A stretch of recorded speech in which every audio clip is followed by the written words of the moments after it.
You're going to hear me thank a lot of people this episode. But first and foremost, I wanted to thank all of you. This is episode 100, and I'm not going to cry. I cry too much. You get the tears, don't worry. But the show would not have made it this far without you guys supporting the show and making it possible. I'm blown away by how many of you there are. I'm in awe that week after week you tune in and you love the show and you love all of us. You guys mean the world to me, and I'm so grateful for each and every one of you. We've really created an amazing, inclusive community that, yeah, we share hot takes and we slip up from time to time, but we grow and we learn together, and it's really, really amazing to be a part of. So thank you again for all the love. I see it, I feel it. We all do. We all appreciate the support. And before we really get into things, I just want to let you guys know that Justin has started his own podcast. It's called Cracking the Copyright. It's an amazing show geared towards music and really giving you an insight into his career and what he's doing. And I mean, he created this amazing song that you're about to hear. So it's worth checking out. And my brother and Amy's show, it's coming too. So don't worry. It's a family requirement that you have a podcast at this point. Funny how that works, huh?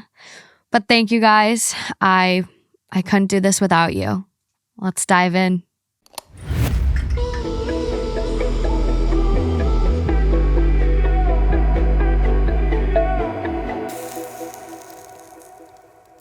Are you ready? That's a loaded question. I'm just not even, I feel like you just take it away. This is episode 100. This is your time to shine and be the host. Except I do have a gift for you. Oh. To loosen you up a little bit. Okay. A little shot. Okay. Right here. Right there. Thank right there you. for you. And while you're enjoying your shot, do you remember when we used to chase with compliments? Uh-huh. Yeah. So I have some nice compliments for you while you take your shot. Okay. So I went on Instagram in honor of episode 100, and I said, what's been your favorite Lauren Ralph moment on the podcast? Impossible to pick one. Lauren is chef's kiss. All of them. Her slipping out under the table to pee during the live show. Anytime she's on the show. The money episode is one of my faves, though. Oh. Not from a pod episode, but she was so genuinely sweet when I met her at the live show. Oh. So many. Lauren is my favorite co-host. Every moment. Another slide under the table at the live show. Any episode she's on. Can't pinpoint a specific, but I love how she always tries to see both sides and offers empathy. Don't have a favorite, just love when she's on. Oh. Too many to count. We love Lauren. Not a moment, but I just love her and how humble she is. She seems to have supportive sister-friend vibes.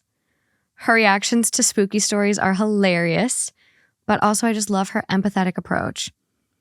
Her reaction to the I want to break up my wife because she has cancer story, that one was insane. Yeah, that was fucked up. When she thought a fruit fly was an orb in one of the spooky episodes. Still convinced.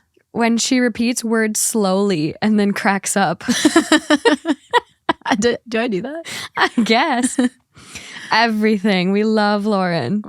Her laugh when she gets nervous. Often. When she simply exists. Oh. Everything. We love her so much. Why am I going to cry over these? I know, same. What the hell, guys? You're so sweet. I honestly just love her. She's so genuine and never afraid to change her mind. I'm literally tearing up. Stop. I worked really hard on this makeup today.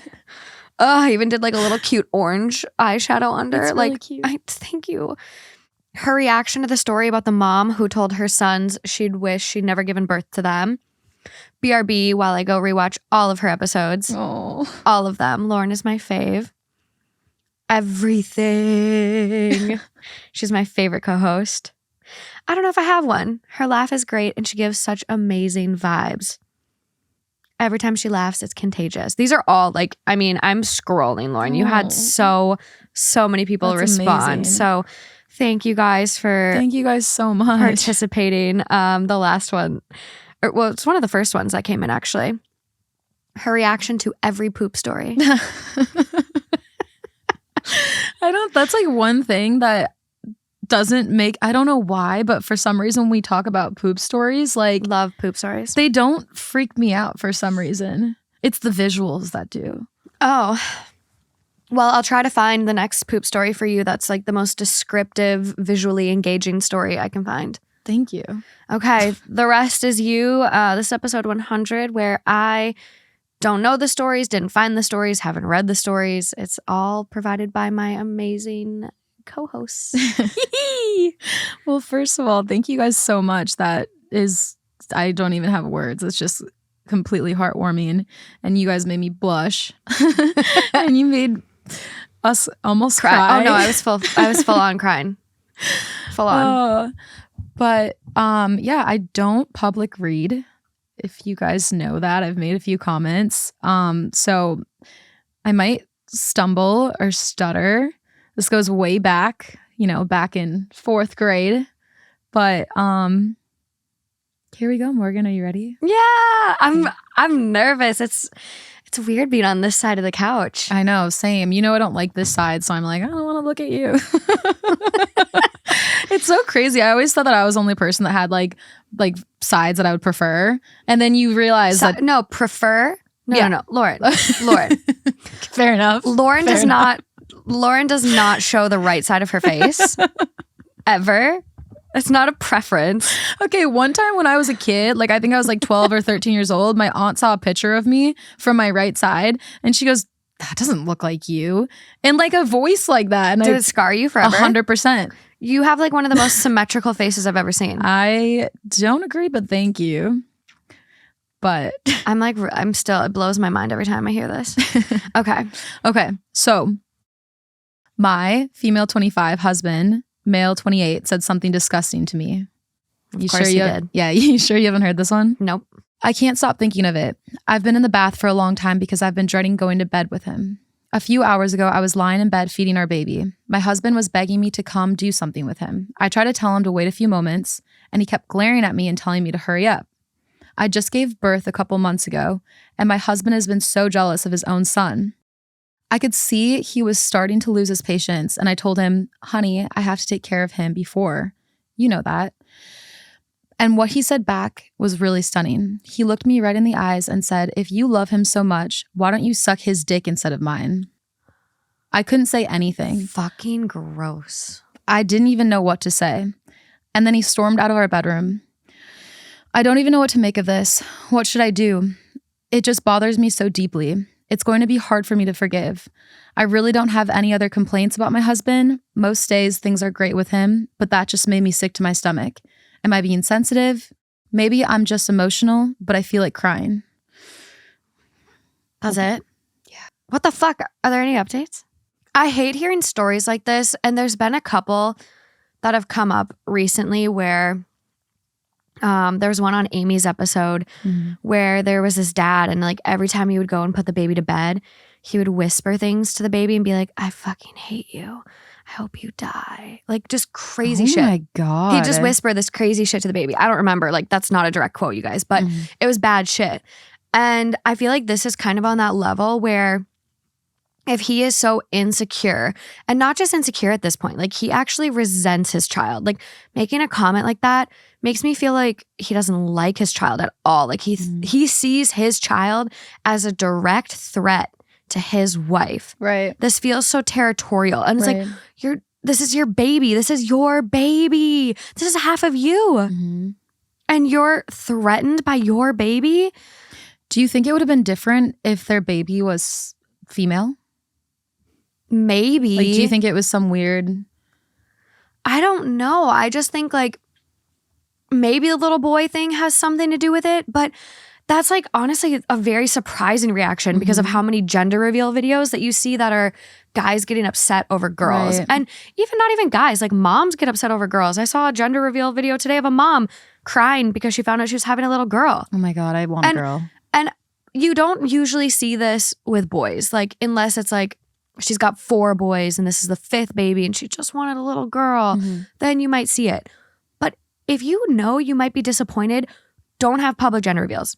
Besides the point. So true. I think he's just a little off his rocker right now. Like, this is a little scary to the point I wouldn't trust him alone with the baby. No, I agree. It's not. So I've heard about stuff like this, and I don't have a child, so I don't know what it feels like to be jealous of a baby. Like, that seems crazy to me. But at the same time, like, I don't know what that person's going through. Yeah. But to say those words is just the most repulsive thing, especially when like that is an issue. That's an actual, real, serious, scary issue. So to even say that because you're mad, you're jealous, like that, it goes beyond just whatever he's going through. It's just like he took it way too far. It's disgusting, repulsive. Like, no one should ever say those words. No. And I think about too, like, I don't know, I look at Blake Lively and Ryan Reynolds and their relationships and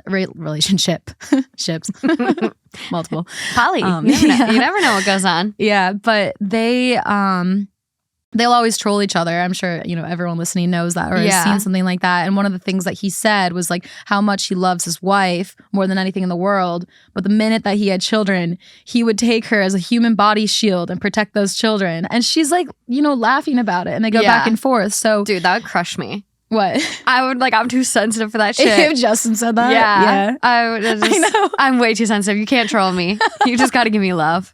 To be honest, as much as I respected their couples that can do that. Yeah, I actually thought about that too, that would hurt my feelings. I'd be crying on the daily. Yeah. Like, this is the birthday post and you're supposed to shower me with love and then you pick the worst picture you have of me on your phone. Like, dude, no, I don't need to be trolled. No, it's interesting. And it's not just like, I do think a lot of parents, granted, grain of salt, everyone. Y'all know I haven't popped any watermelons out of my pussy. But God damn it. But That's the third time you've said this on the show to me. You do see some parents become a little insecure or feel like their relationship with their partner is a little threatened, which makes sense, right? Like, they had this kid. The kid is now the number one priority, especially when it's new. All it does is eat, cry, shit. Yeah. Like, it takes a lot of time and energy and love. So your coupleness and your partnership really gets put to the side. Yeah. So that's normal. And it's normal, I think, to feel a little insecure. But I think this is a conversation, like, if you're thinking of having kids with someone, I would definitely address this. Or even if you're pregnant, I'd be like, hey, babe, when the baby comes, we are going to be prioritizing the baby and we might put our coupleship on the back burner. Let's figure out a way where we can do regular check-ins or spend quality time together on a regular basis and address this so we don't forget about us. And I think it's not just so much the fact that he is insecure. I think it's the fact that he made a comment to her basically saying, go sexually assault our child. Go suck his dick. So fucked up. I couldn't believe that. When I read it, my jaw dropped. This time, obviously, I've already read it, so the shock factor was gone. But the first time, I was like, is this a troll post? But I can't imagine. No. Okay, so what are the top comments? Mental health help for sure. He needs to definitely pursue some therapy. Mm-hmm. So the top comment, hold on. The top comment's kind of confusing because of the edit, but I'll just read it. Oh, so there is an edit? Of the edit of the top comment. Oh. So the top comment has 4.5 thousand upvotes. How old is this story? 3 years. It's old. Oh! Yeah. Oh, is that God. okay? Can I do that? Okay, cool. I'm just like, oh my God, we need to go after the comments. We need to look at the account. Okay. Top comment says, that's fucked up. He sounds like an immature child. Once you have a child, everything changes. The kid comes first, always. Hell, honestly, for that, I'd go spend a few days with family and stay out of the house. And then... Fair. Yeah. Absolutely fair.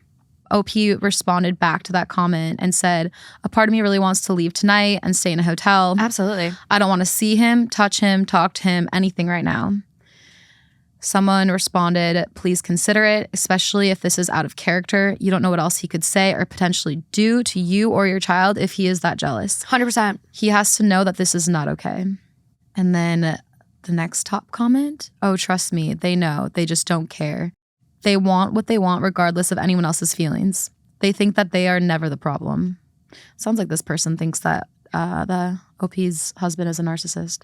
Yeah, it sounds like they really personally relate to it. Well, it's interesting too because like OP didn't really specify what he was trying to get her attention for, but it sounded like it was just a casual like, come here, babe. Like, let me show you something. Yeah, so that's what she was saying. She was just like, honey, I have to take care of him before you. You know that. Apparently that set him off. Yeah. So go to the account. Let's see if there's any other comments. Please don't be suspended, you silly bitch. Yeah. So what we're going to do is use my new bestie, the Wayback Machine. Okay. So apparently the Wayback Machine does not go back that far. I wonder how many people deal with this though, because I'm sure this is not unique. It doesn't seem like it is. It seems like it's kind of like a thing that just pops up. And like male postpartum is a thing, and it's someone corrected me on the last episode, and it's not postpartum depression for men because obviously they didn't have the baby, so it's called something else. Right. Like they don't have the chemical. Well, I mean, I'm sure it's chemical to an extent, but some say, like all the articles when I'm searching, like what is postpartum depression in men called? And it literally people are just like postpartum depression in men. Yeah. So I forget what the actual term this user was saying, but the man or father is not postpartum, or the other person in the relationship who didn't have the baby, depending on what your couple looks like. Like they didn't go through labor, they don't have the chemical imbalance, they're not, recovering. So it's a little different, but he could be dealing with something like that. Well, that's why I stopped myself, because I was like, it's interesting because obviously it's still chemical to an extent, because people who have depression, it's also chemical, and they don't have to have a baby to make their hormones go all over the place. So I guess maybe it does kind of, I don't know. I actually have never heard of that before. So now I know what I'm going to look up when I get home. Gosh. Let's do one last thing just to make sure we cross all our boxes. Copy the title. Okay. And let's go on Google and see if there was ever an update. Okay. This one absolutely blows my mind. Right? Damn. Okay, well, if anyone out there can find an edit or find the user's comments, I searched Wayback Machine and it's not in there, but it just makes me really sad that after going through something as like big as childbirth, she just can't be in a supportive, healthy home. Like she's got to now worry about her husband being jealous, insecure, potentially dangerous with their baby. And it's also like, oh, you're mad at me because I'm being selfless to another helpless human? That's weird. What the fuck? You know what I mean? It's not like she's going out and gambling all their money away. She's literally taking care of their child. It's so interesting what can trigger people and why and when and how they react to it. And it's just sad. Absolutely. Well, and you think about it too. What if this was like a sick parent that she also had to help with? Would it be the same reaction? Right. Because this is your baby. This is the one where you're like, this is a part of me. Right. This is a part of Such me. a good point. Yeah, like if it was her dad. That's so interesting. Go suck your dad's dick. So fucked up. Oh my God, what a fucking weirdo. So weird. I wonder if they're still together. What are your bets? I guess. I'm scared. I'm scared that like we can't find an update. I just get really worried about stuff like that. Well, we have a really big and amazing audience that are little detectives. Okay. They found out real quick who I was going on a couple of dates with when I mentioned it. That was good. Oh, it's so funny. Moving along. Okay. So, am I the asshole for how I responded when my fiance's sister commented on my flat chest? To get this out of the way, I'm a flat-chested girl. I suffer from health issues and growth problems, so I'm small, but I'm proud of myself. My fiance and I went over to his parents' house for his niece's birthday. I wore a sweetheart-shaped dress, and my sister-in-law, Mel, who always comments on my chest, saw the dress and went like, in quotes, "This dress needs boobs, and you ain't got any." That's how she spelled it. Bitch. Yeah. I felt kind of weird saying it. You ain't got any. Like, okay. Do you want me to redo that or no? No. We're good? Okay. So I ignored her, but then at dinner, she asked if I was planning on getting a plastic surgery before the wedding so that I didn't ruin the wedding dress. I found this offensive, especially when others were watching.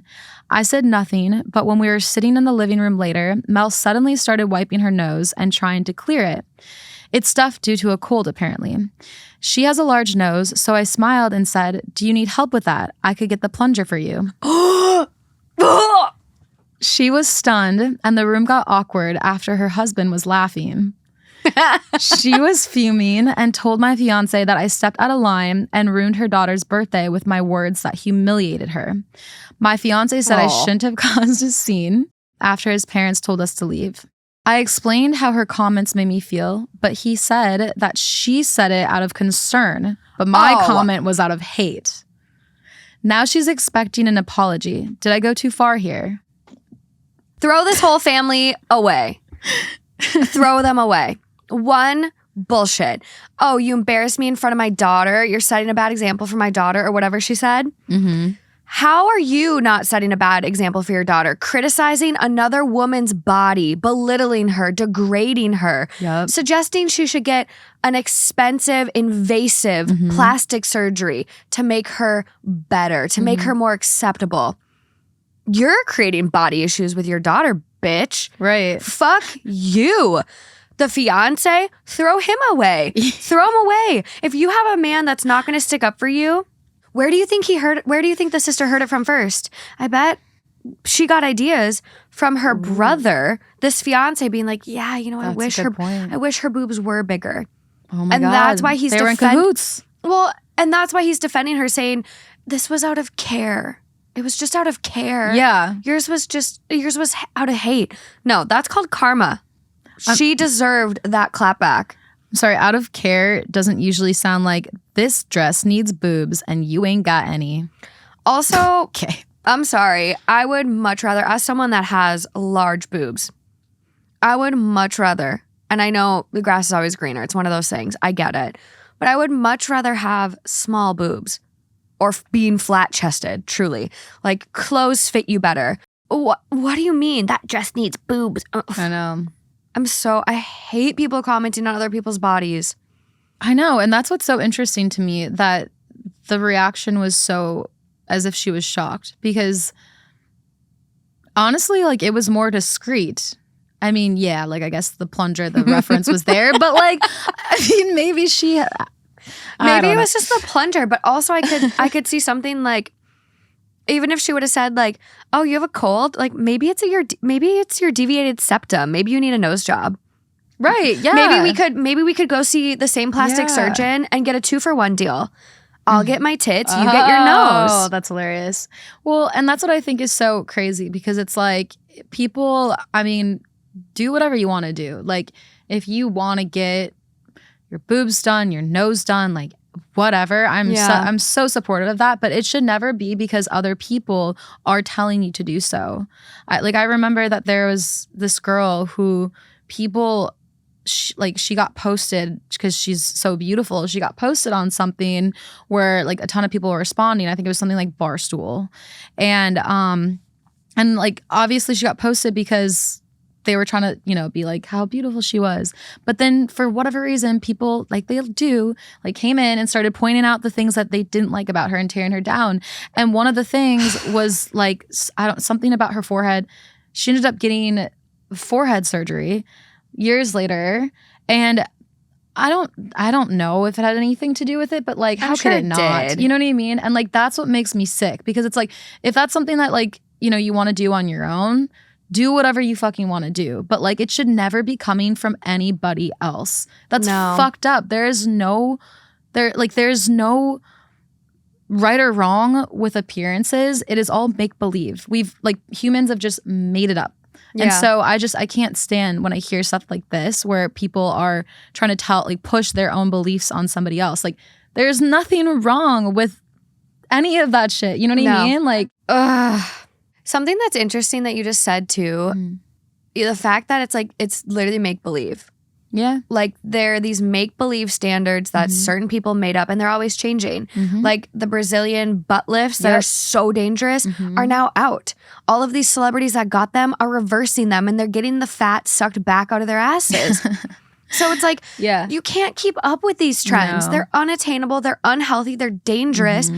But then you got me thinking, like, it is make-believe. And it's these fake standards set by people that only set these standards to get us to consume more, to get us to spend more, to get us to buy their shit, support their brands. And then I went down this rabbit hole really fast in my head where it's like, what is an insecurity? Is an insecurity literally created based on us comparing ourselves to other people or other people picking us apart? Or is an insecurity something that is just inherently in us?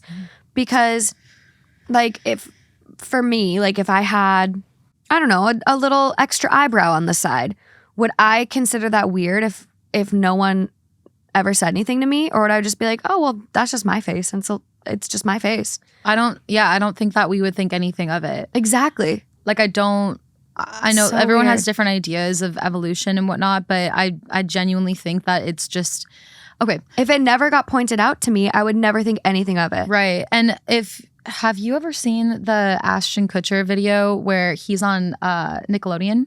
No. Oh my God. It's such a cool video. Like, you guys should look it up. I think you could probably just Google Ashton Kutcher Nickelodeon. But what he was talking about, and I think that there was an interview later of like where he was inspired to do this, but he talked about his upbringing and how at one point he was sweeping the floors of Cheerios, working in a factory. And then the next thing he did, he was talking about like building up of what he was doing throughout his life and his career, and how at every single step of the way, up until the point that he became a famous, well-known name that people, like one of the heartthrobs, he didn't say this, but like, he's one of the heartthrobs. Yeah. He never for a minute thought that he was better than. He was just happy to be given the opportunity to make money. And he was talking about how people will always try to sell you on something. Like, this world that we live in, it's created by people that are no smarter and no better than you. And so create your own world and live in your own world. And he's like, whatever they're fucking selling you, don't buy it. Like, everything that they're selling you is so that they can make money off of you as puppets. And it's true. It's like, that's why that's like, trends used to be with clothes because plastic surgery wasn't as, big of an option. But now it is. And so now there's trends with plastic surgery. People get their boobs put in, they get them removed. Like you just said, like Brazilian butt lifts. Like, I think it's just really important to kind of, take a step back and think about what makes you happy and what is the world that you want to build and that you want to live in. Yeah, I completely agree. Don't get sucked into these trends. Don't buy it. Don't buy it. Unless you really think about it and decide it's right for you. Exactly. And I'm all for surgery. Yeah, like, I want to get my breasts reduced and a little chin lipo. Like, I'm all for it, but it's just...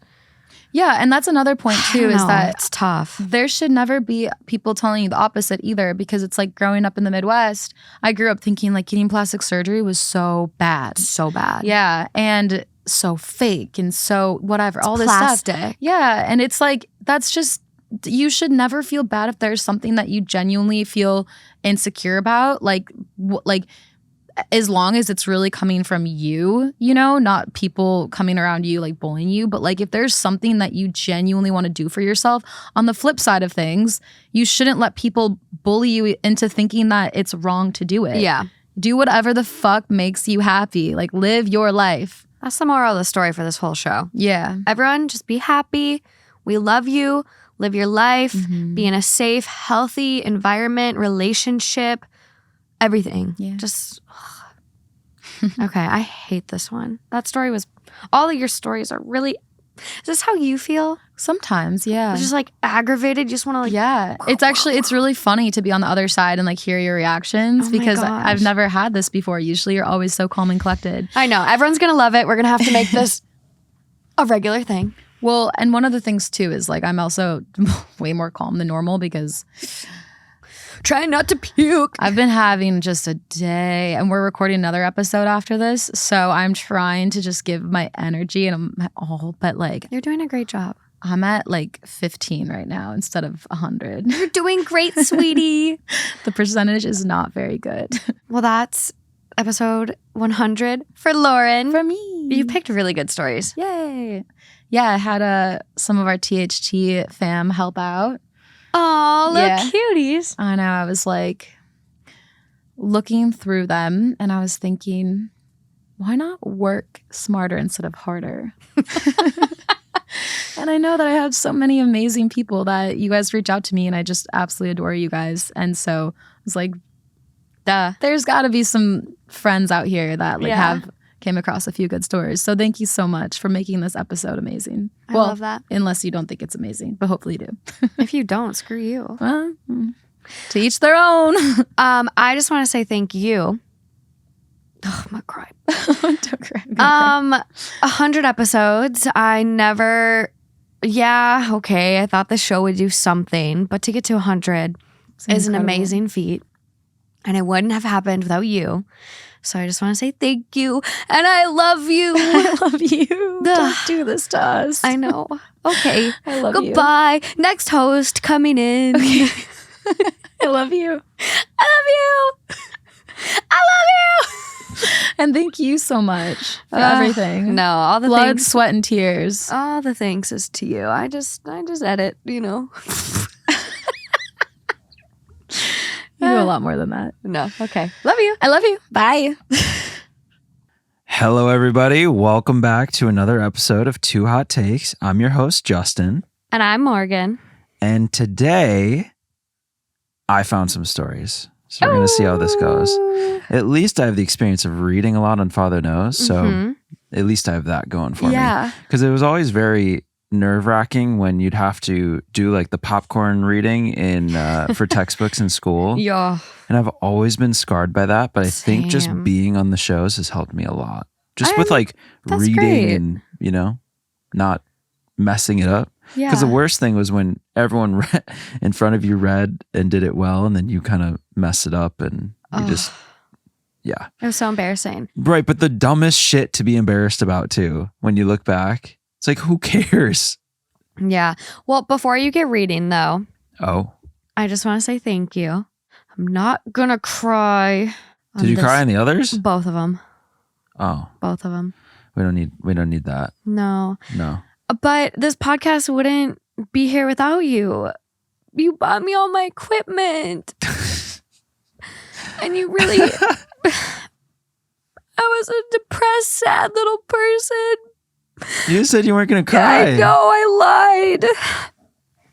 But I didn't really have a lot going for me. And I was probably the worst I've ever been in my life. I was sad. I was depressed. I was irritable, cranky, lost. And you took me talking about Reddit stories and wanting to start a podcast. And you were so encouraging. And you literally bought all the equipment to get me started and taught me how to edit and do my sound. And the show would not be here, let alone at 100 episodes without you. So thank you. Okay, now I have some really kind words from people. Because I've been asking, I'm like, what's your favorite moment of each co-host? Okay. You're like, fuck, I need some more wine so I don't start crying. Okay. So people said, definitely the plant heard on the podcast before seeing it on YouTube. Oh, yeah. That was a nightmare last week. I love how like instantly a classic moment happened, like episode 99. Oh my God. Probably one of the best. I don't think I've had a candle going since. I'm like honestly terrified because the wick was so short. It was just ridiculous. It's all about that reaction time. I know we were very slow. Literally, we were so once slow. we knew, yeah. no thoughts. Yeah, you went fast then. The next person goes, all episodes. I'm so excited to start listening to his own podcast. Let's go. Which Justin started his own podcast with his music partner. It's called Cracking the Copyright, and it's amazing. So be sure to go listen to that. Any/all episodes, because his soothing voice, along with your soothing voice, is lovely. In the most recent episode, when he went on that rant about how it was hard for him to understand that guy's point of view on attractiveness, I struggle with self-image and it really made me have hope for my current and possible future relationships. I would love to compile all of my random rants that sometimes are and aren't related to the story. Can you imagine if we put together like the dinner we went to last night and I went on my rant? Yeah. You know how I do that sometimes? Like right now? Yeah. I would like to go through and find every rant and just have like an hour long of me just popping off. Okay, we could do that. Side note, I really think Justin's voice sounds like Evan Peters whenever he brings up space. Literally the next person up rants about space. When he said organically this past episode and sounded exactly like Jerry. Really? Communicate! All caps. Yeah. Gecko Justin was a statement. Honestly, him being traumatized every episode is hilarious. It's a lot. No favorite moment, but the way he was so chill about it. I'm assuming the fire. Because I posted that as my favorite. Yeah. When you were so calm about the guy peeing himself in front of the family and Justin was like, brain blown emoji. That's not clutter, that's friend. We're talking about the panda with Lauren. Like, see, it's all those little moments that I wish like there could be a compilation of. You know. Maybe someone can do that. That'd be sick. The random space tangents. We need more of those. I think we should do a full-fledged space episode. I know it'd be tough because there's probably not a lot of stories on space. But we could talk about space drama. And it could just lightly reference it. Oh, my boyfriend that's like an astronomer, like he went and did this to me and then we could like be like, well, that's space. Yeah. When he instantly thought of postpartum depression in the most recent episode, Morgie, you're teaching him well. No, he's a good one. He's a keeper.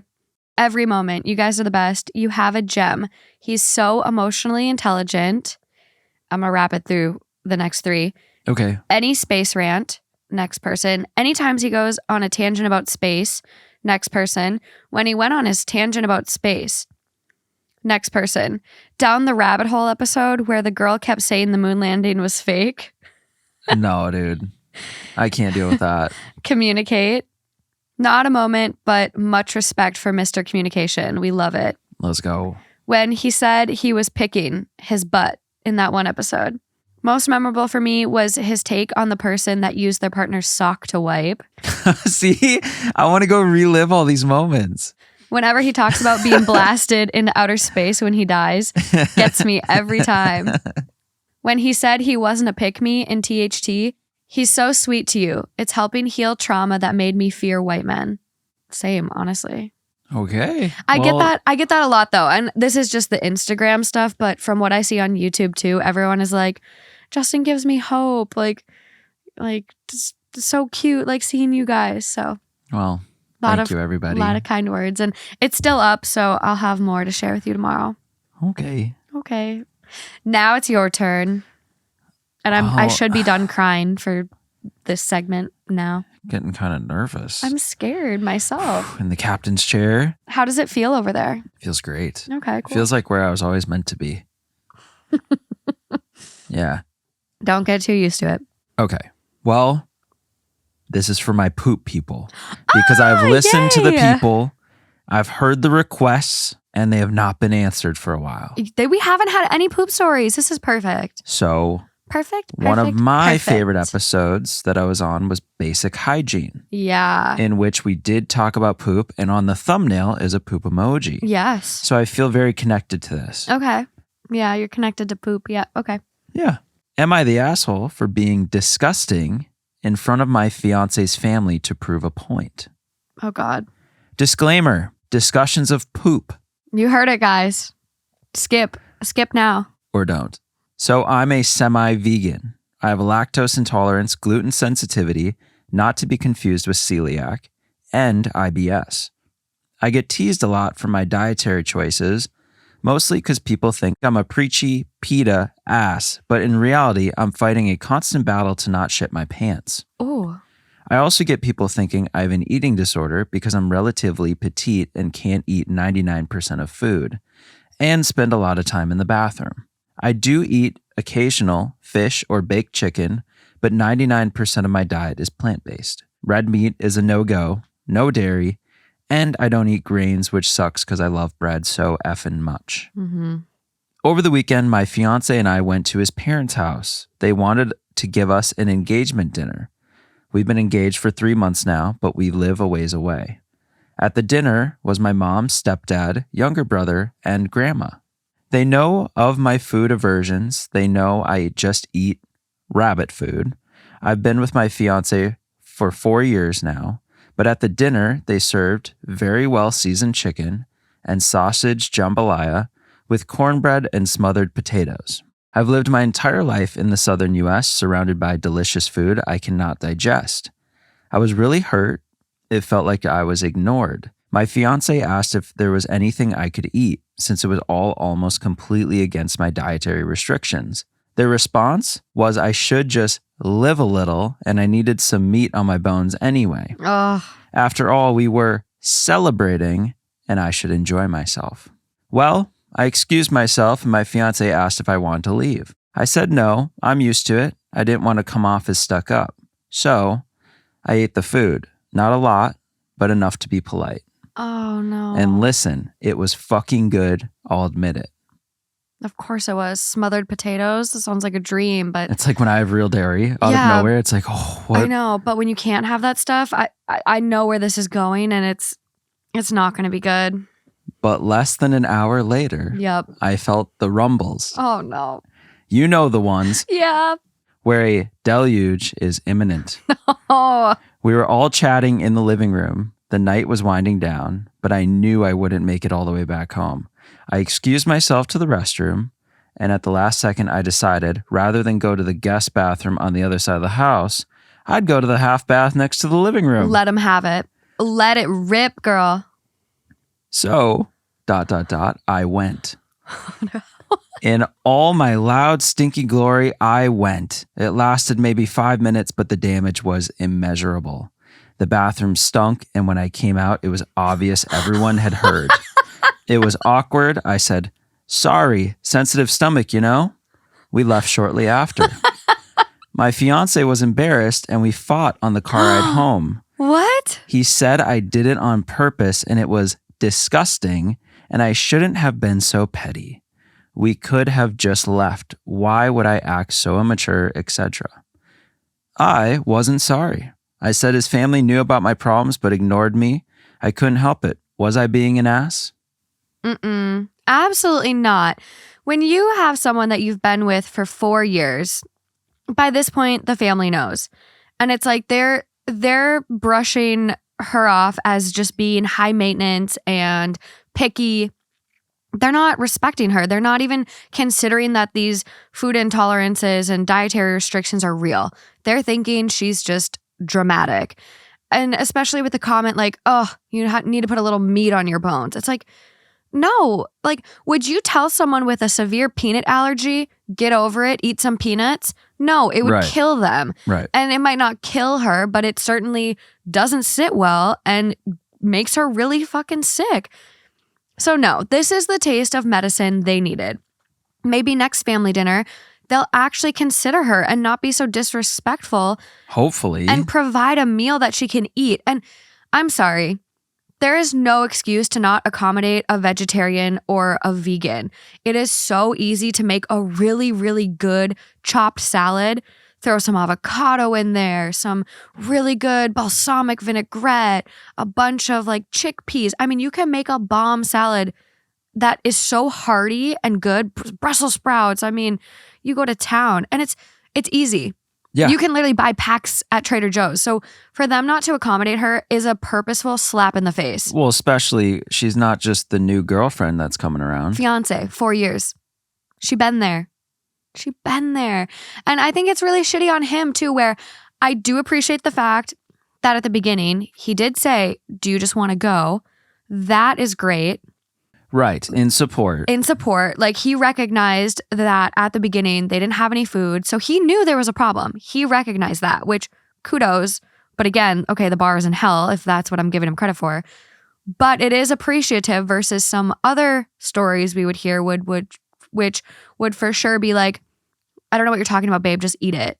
Like, it's fine. My family went out of their way to make this food. Just eat it. Yes. Like, you know, Right. there's those stories. Right. So I do appreciate the fact he stood by her side at the beginning and was like, do you want to go? They didn't leave. But it's also like, you know, she has stomach issues. And honestly, what if she wouldn't have made it to the bathroom across the house? Never know. You never know. Like, it could have been very genuine. Like, we know she considered it, but he doesn't know.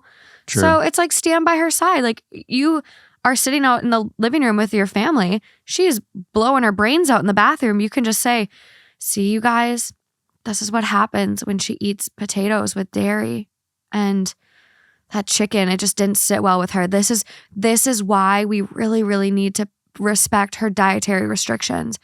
She's going to be on the toilet the whole night when we get home. This is what happens, guys.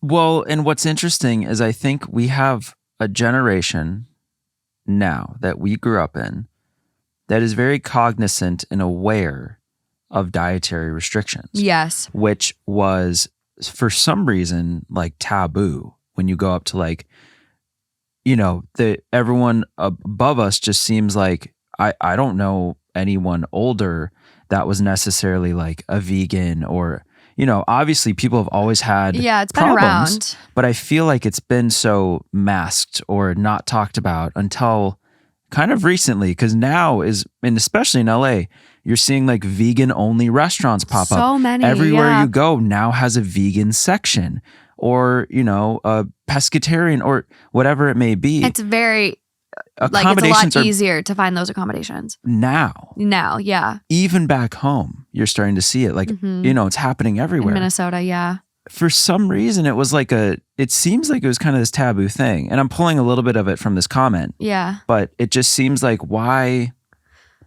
You know what I also wonder though? Yeah. I think our food quality has changed. That is true. Especially here in the United States, our food is pumped full of fucking poison. Well, and they probably maybe the older generations just don't understand. They're like, well, I've had stomach problems, but enjoy good. I don't know where the disconnect is. I just think they had a different quality of food. I think even now, so like my grandma is realizing like she's having a hard time eating the breads she used to love. And a lot of it is the quality of food in the United States. And our food here is so unregulated, even compared to our neighbor in Canada. And you go to Europe and it's kind of that misconception where, oh, I can go to Europe and I can have dairy and bread and all this stuff. And it's like, okay, well, if you can go to Europe and have milk, like you're not lactose intolerant, there's different things you're allergic to, which is like, it's really confusing. Yeah. And it's the same with gluten. Like you're probably not allergic to gluten, but you're allergic to like the pesticide in the bread. And like, that's all this crazy stuff that's coming out now. So I always wonder, I'm like, and especially with the rates of colon cancer going up, I really think we're going to find some crazy shit out about our food. 100%. It's like, there's a reason. Like young people at 30 and 35 and 40 when has colon cancer ever been like this? Right. So, and that could be kind of the main reason, honestly. Yeah. But top comment, pretty straightforward. Not the asshole. They should have made some food you could eat too. What they did was flat out rude. Maybe now they'll respect your dietary needs. Yes. And then the other comment that I was referencing, my grandparents are like this. My aunt, who they dislike, is vegan for environmental reasons, etc. Mm-hmm. They purposely smothered all of the Christmas dinner veggies in butter and meat juice. Mm. It turns out I'm a vegan as well. Always been vegetarian, but I've been diagnosed with dairy allergy and egg sensitivity. My grandmother kicked up a stink about having to cook separate meals when she only needs to dress everyone else's vegetables, just not ours. Not the asshole. Some people are incredibly ignorant and spiteful. Yeah. So there's a whole like mix of things that could play in, but it's annoying. It's not hard to accommodate people. And this was a dinner that was meant to celebrate them. This was their engagement party. Don't you think you should have food that the guest of honor can eat? Yeah. Who is this about? It's about them. What are their favorite foods? How can you make this night special for them? Yeah. You excluded literally the one half of this equation. Yeah. I mean, this could have been instant karma episode, This does feel like instant karma. Oh, both you and Alejandra picked stories that are like instant karma. Now I'm like, fuck, I got to find better ones for my upcoming theme. We just like it. We like to see that the gratification of like, I mean, it says it in this comment. What's the old saying? You get what you give. The fiance's family gave OP crap, so she simply returned the favor. Not the asshole. That's a good one. Are there any comments from OP? I don't know how to find those. Click up at the top of the username. Look at all the awards. Oh, yeah. So the comment is, this is the kind of story that makes me wish there was a justified asshole judgment. Yes. However, I will go with not the asshole. I'm sorry you had to sacrifice your bodily comfort for the sake of proving a point. Yeah. But 4 years, ? And they still push the issue. You have shown saintly patience that I can only dream of achieving one day. Comment from OP. Thanks, LOL. I used to be really embarrassed about the whole poop thing, and I used to be bullied when I was a teen about how often I went to the bathroom. Thick skin and a sense of humor helps. Unfortunately, a lot of people don't appreciate toilet humor. No. Except for our friends here. I know. I'm happy. I'm happy a lot of you do appreciate the poop. Not the asshole. They were aware of your food aversions and still pressured you into eating something that can make you ill. OP says people can be vegan for what we reason. I appreciate them because it helps find stuff I can eat, but there are absolutely insufferable vegans, classist vegans, asshole vegans, and unfortunately, they are usually the loudest. Also, I have zero respect for PETA and those who support it. Yeah, there's a lot of weird shit about PETA. I don't know. That one's whatever. Yeah. But those were like the 2 comments. Okay. Yeah, I think this is a great story. I'm not the asshole at all. I think she should have sat in there for an extra 5 minutes with poop noises from YouTube. No, you got to get the smell out. You got to open the door fast as possible. True. No courtesy flush. Well, yeah, and they probably didn't have poopery in there. But honestly, I think it is totally fair. I don't think she had another choice. It was either eat the shitty food they prepared or don't eat at all. And when I don't know about anyone else, but when I'm going to a dinner party, I go hungry. I go ready to eat.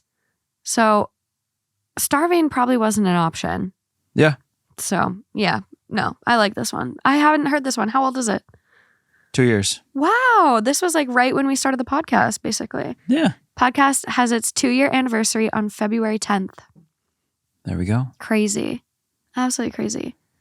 Okay. Flipping the script. Okay. 14 hours ago. Ooh.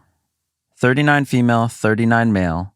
I'm losing my husband and don't think I can do anything about it. Oh, no. I'm 39 female. My husband is 39 male. We've been married for 13 years. After struggling with infertility for a few years, we realized early in our marriage we would not be able to have kids of our own. It was a tough realization, but we both decided to dedicate ourselves to our jobs and spoil the nieces and nephews and young cousins we have. A few months ago, a young woman, Kaylee, 26 female, moved into the house next door to us. She has 2 twin sons and is recently widowed. She's lovely and completely overwhelmed. She has no family in the area, so my husband and I, of course, offered to help her with anything she needed. She'll come to us for help with little things. She'll ask my husband to fix something or ask for an ingredient for a meal along those lines. You have sugar? Yeah. I didn't know if people still did that. Yeah. My husband is always respectful and I don't think he would ever cheat, but I see how he reacts when Kaylee calls or rings the bell. His eyes light up. He gets excited. He loves her twin boys. They play and roughhouse with him all the time. Our driveway runs along the side of her yard. When he used to come home from work and they would be outside, he'd take a few minutes to play with them before he came in. So now they're out there every afternoon waiting for him. Oh, no. My husband has admitted seeing them run up to him after work brightens up his whole day. I know my husband would never cheat or betray me, but I see him losing himself in this fantasy of what if this was my family? What if these were my kids? I know he wouldn't cheat, but I have this fear he's going to realize what we have isn't enough and he's going to leave me for the ready-made family next door. I don't want to discuss these concerns with him and sound accusatory, but yesterday I saw him and Kaylee talking outside and I wanted to cry. They looked like a happy family. They were on her deck talking and laughing. He was holding one twin boy while the other was climbing on her. I feel like I'm losing my husband and there's nothing I can do to stop it. I don't know what to do. Oh my God, this is like the worst This is a recipe for disaster. Oh, this is horrendous. Step one, you do have to talk to him. Yes. I don't think you can keep hiding your feelings, especially if like boundaries need to be set. I definitely don't think you're losing your husband unless you don't put in the effort to have these conversations and really like put in the work on the relationship and say, honey, like this is making me uncomfortable. And I know I love you and I trust you and I know you wouldn't cheat, but I'm feeling like I'm being replaced. I'm watching this life around me kind of form, and it's just not making me feel good. Right. And it's hard, and you don't want to sound accusatory or insecure. Like we've all been there in situations with a partner where it's like, you know the worst and you don't want to assume the worst is even possible, but sometimes it just helps to get it out there and say it. Especially with the narrative that's building up inside. Oh my God. In your mind, and just like that can take over you. Yeah. You know, you can aside from this, like you can think your partner's cheating, and then you'll start to look for reasons to like make your insecurity get stronger. And then at the end of the day, you can find out like, no, they haven't been doing a single thing, but I've built up this whole narrative and getting myself wound up to where I'm like, yep. And you almost start to believe it. You start overanalyzing everything. And then like, it's like, oh my God, did you see the way he was smiling at her? You like you said, you build this case in your head, and no matter how innocent something is, if it fits or if it's close enough to fitting, you might just try to wedge it in that hole. Yes. Would you like, this is where like I go from 0 to 100 so fast, and I know it's not necessarily rational, but I mean, what do you do in this situation to set a boundary, like besides up and moving? Right, because it's really like he's genuinely, if you know, if you could predict the future and it doesn't lead to anything between Nothing's them, happening. Yeah, he is being a very good person, an amazing guy. He's giving the boys attention. They're excited to see him. He's helping her with stuff when she needs help because she's overwhelmed. I mean, it is, if there wasn't that possibility, it is a very beautiful, like awesome human interaction happening. Yeah. But it's just the what ifs, because that can lead to what she's fearing. Yeah. And it doesn't sound like she's as involved. I think that also like, and I know like gender sometimes does come into play when it shouldn't. Sure. But it does make this situation where we all kind of are like, if it was the wife, no one would bat an eye. But because it is the husband, which also kind of like plays into this, like, is it a big deal? Or are we all just like overanalyzing this one? Right. We have some edits. Oh God. Are they bad? I'll just read them. No following up yet. Okay. It's all like preliminary. Okay. First one. I am also friends with her. We also hang out. Just because I am also friends with her doesn't mean that it is not hurtful to see how happy and excited my husband gets to see her and her family. Well, and it's also like he's getting excited to see her. It's not just like he's excited about the kids. And just about helping. Yeah. Yeah. Like that. And some people really get off on feeling needed. Some people have hero complexes where they need to be that white knight. They need to be helping people and saving the day. And if he hasn't been feeling needed in his home, like the reality is people cheat for less. They really do. Edit 2, just because I am on here looking for advice on how to say this without sounding accusatory does not mean I am not willing to have a conversation with my husband. Good. I don't always know the right thing to say or the right way to say things. 3, thank you everybody who is encouraging me to try fertility treatments, IVF, adoption, or fostering. I know your intentions are probably well-meaning. However, my husband and I have tried everything, exhausted every resource to have a family. I'm not going to go into the years and years of shots, treatments, injections, and close to $100,000 of our savings that we spent trying to start a family. The heartbreak that came with every unsuccessful treatment, every miscarriage is unable to be put in words. We did try adoption. The adoption fell through last minute after we had a whole room set up. We were so excited and ended in heartbreak. We also fostered and it ended in a similarly heartbreaking fashion. Yeah. I would prefer not to discuss it past that. Yeah. So, my heart just breaks for her because you just can't even imagine. And the heartbreak again and again and again. And you finally get to this point where it's like, I can't keep putting myself through this. Yeah. Like you finally get to a point where you're like, life has to be enough. It has to be enough with just us. And fuck, does that hurt? Yeah. That hurts because they really did try and really do want them. And that sucks. Yes. And so there's one more edit, but I want to read the top comment before it because I think it leads into it well. Okay. You have to talk to him about this insecurity. Even if that's a possibility, he can choose you by not entertaining those thoughts. If he lacks emotional intelligence, these feelings could sneak up on him, so you would be doing him a favor by drawing his attention to it. Now, you should have this conversation in a calm, non-accusatory, but vulnerable manner so that he is drawn to you rather than pushed away. Fight for your marriage, but do it calmly with love. That's a great comment. I know. I think that is true too, because there's sometimes where I think even like I look at you and me and it took me a while to realize how much I cared for you. And Lauren would be like, oh, you really like him. I see you smiling at your phone. I'm like, what are you talking about? No, we're just friends. And it does sneak up on you to the point where you wake up one day and you're like, shit, I really do love him. Okay. Yeah. So I think pointing it out now and just being like, hey, I see this, your face lights up when you see her and, just talk your way through it. Yeah. And you don't even I think in conversations like this, I don't even know if you need to really plan it, but you just start what you're feeling, what you've been noticing, and give that other person time to talk. And then you just go back and forth.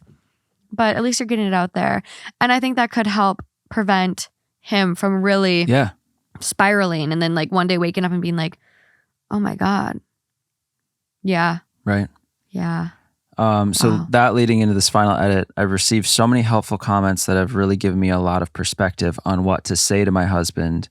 I'm coming up with what I'm going to say now, and I'm going to have a conversation with him when he comes home from work tonight. I'm very thankful to everybody who took the time out of their day to give me advice. I am autistic, so it is not always easy to know exactly what to say in the situation, so it does not come out wrong. I'm very thankful that I got some outside perspective on here. It really made me understand the core problems of what was bothering me and what I don't need to focus on. Thank you all very much. I'm sure the conversation is going to be a productive and constructive one. Thanks to the advice and perspective I've gotten here. Have a wonderful day. Amazing. Any updates yet? No updates yet. No, I was showing you because I'm not sure. If you click on post, do you see anything? That's it. Okay. What are the comments that they respond to? Sometimes people put updates in the comments. A lot of them are thank you so much. I appreciate it. It all kind of resembles the final edit. Okay, cool. Well, damn, we're going to have to keep our eyes peeled for this one. Yeah. Wow. Yeah, that's tough and that's scary too because you know how hard they both tried. They both went through those things, both of them. Yeah. And so he wants it. I know. And that's your biggest fear. As her, that's your biggest, that would be my biggest fear at least. And then it's unfolding right in front of your eyes. It's just, I honestly, I would have to move. Yeah. I literally, that sounds fucking crazy, doesn't it? Doesn't that sound crazy, selling your house and moving? Because it's you can move, but you could still just drive over there just as easy. And then you can't even see him. Yeah. But then it's if you get to that point, then you're fucked. That's a problem with you guys. Yeah. It's just scary. It's so scary. Tough. It's scary just having that temptation. And that's where it comes in your relationship, where that trust, that basis that your relationship is built on needs to be so solid. Yeah. I wish you could see when the edits were posted. I wish they had a little time next to them so you could be like, when was that? Wait, you're talking to him when he comes home tonight? I know. Well, they talked. What time does for that sure. make it? No, they talked.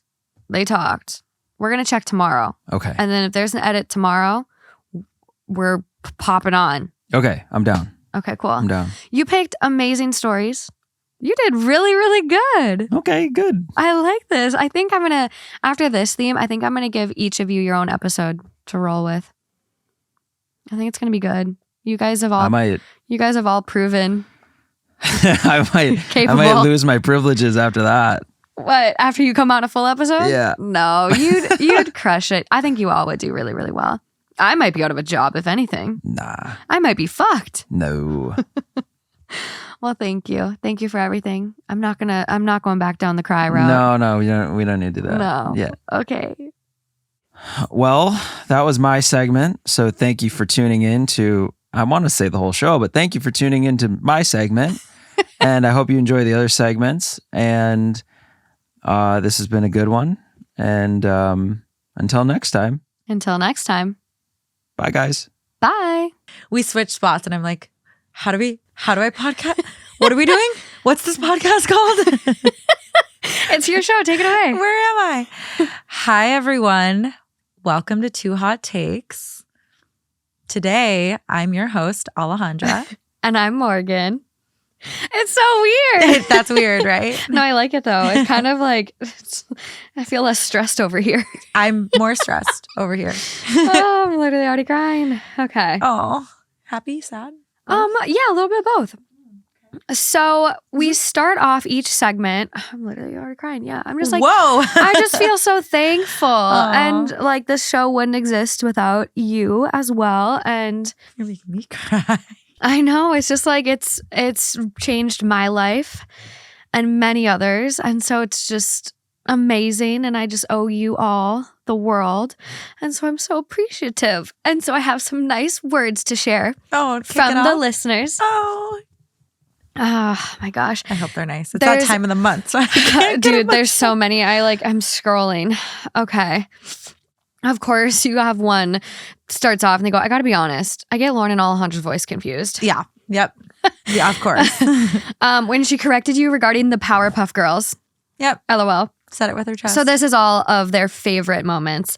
The paranormal episode they loved. Ooh. Powderpuff Girls.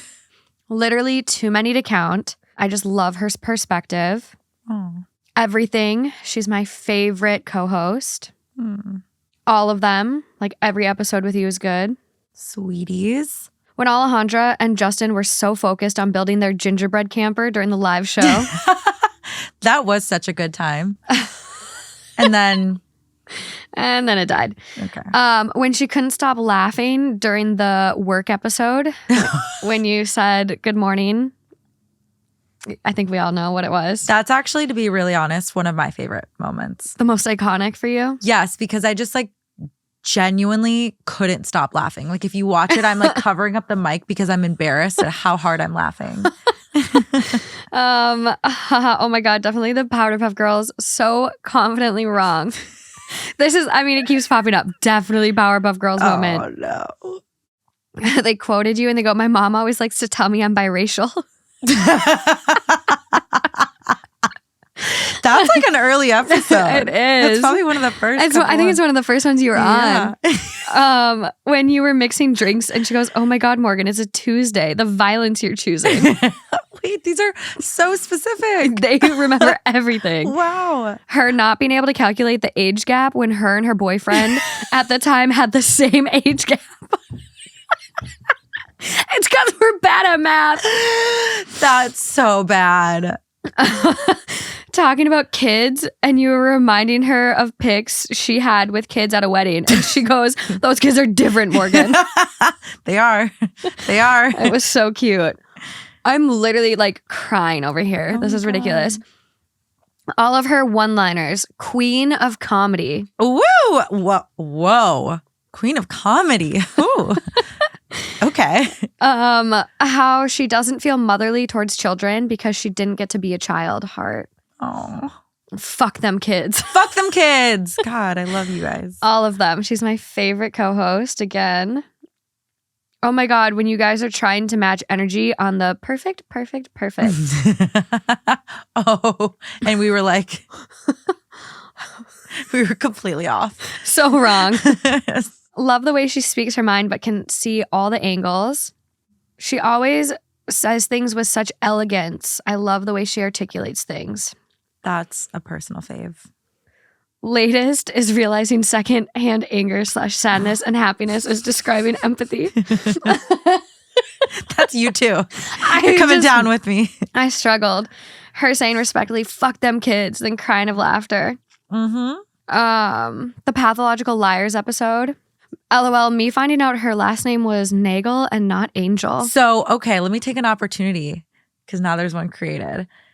I've had a bunch of people message me being like, I thought this whole time that your last name is Angel. What? Yeah, because if you flip the N and the A, it's Angel. Yeah. So I'm not saying I'm perfect, But basically. but I'm pretty close to being an angel. And last but not least, every Alejandra moment has been my favorite. She's such a queen. Oh, that's so sweet. I know. That's I'm so emotional. Literally sitting over here bawling. I know. Okay, I'm going to look like a raccoon the rest of your episode. But It's good. It's good. You look good. And I also like, I forgot to tell you this earlier about the way you matched your eyeshadow to your sweatshirt. And I'm willing to bet you didn't try. Oh, I did. Oh, you did? Yeah. Wow. Okay. 'Cause Yeah. it's perfect. I was having an orange moment today. Love it. A burnt orange. Yeah, it's just I A don't rust, know. if you will. It's probably not the color for my skin tone. I want to do one of those skin things where they put all the Yeah. colors on you and tones. Yeah. But No, yeah, I think it is exactly your color. it's a good time. Okay, take it away. Well, that was beautiful. Thank you, everybody, for those kind words. It's really encouraging to hear. As Morgan knows, I have like breakdowns where I like am convinced everyone hates me and I'm like Aw. getting voted off the show every week. But it's This isn't Survivor. I know, but sometimes it's just you get in your own head and you question whether or not people like what you say or like identify or resonate with you. So that was really sweet. What the hell is wrong with me? I've had a fucking week, guys. I have to rewatch that. The way you did it was so.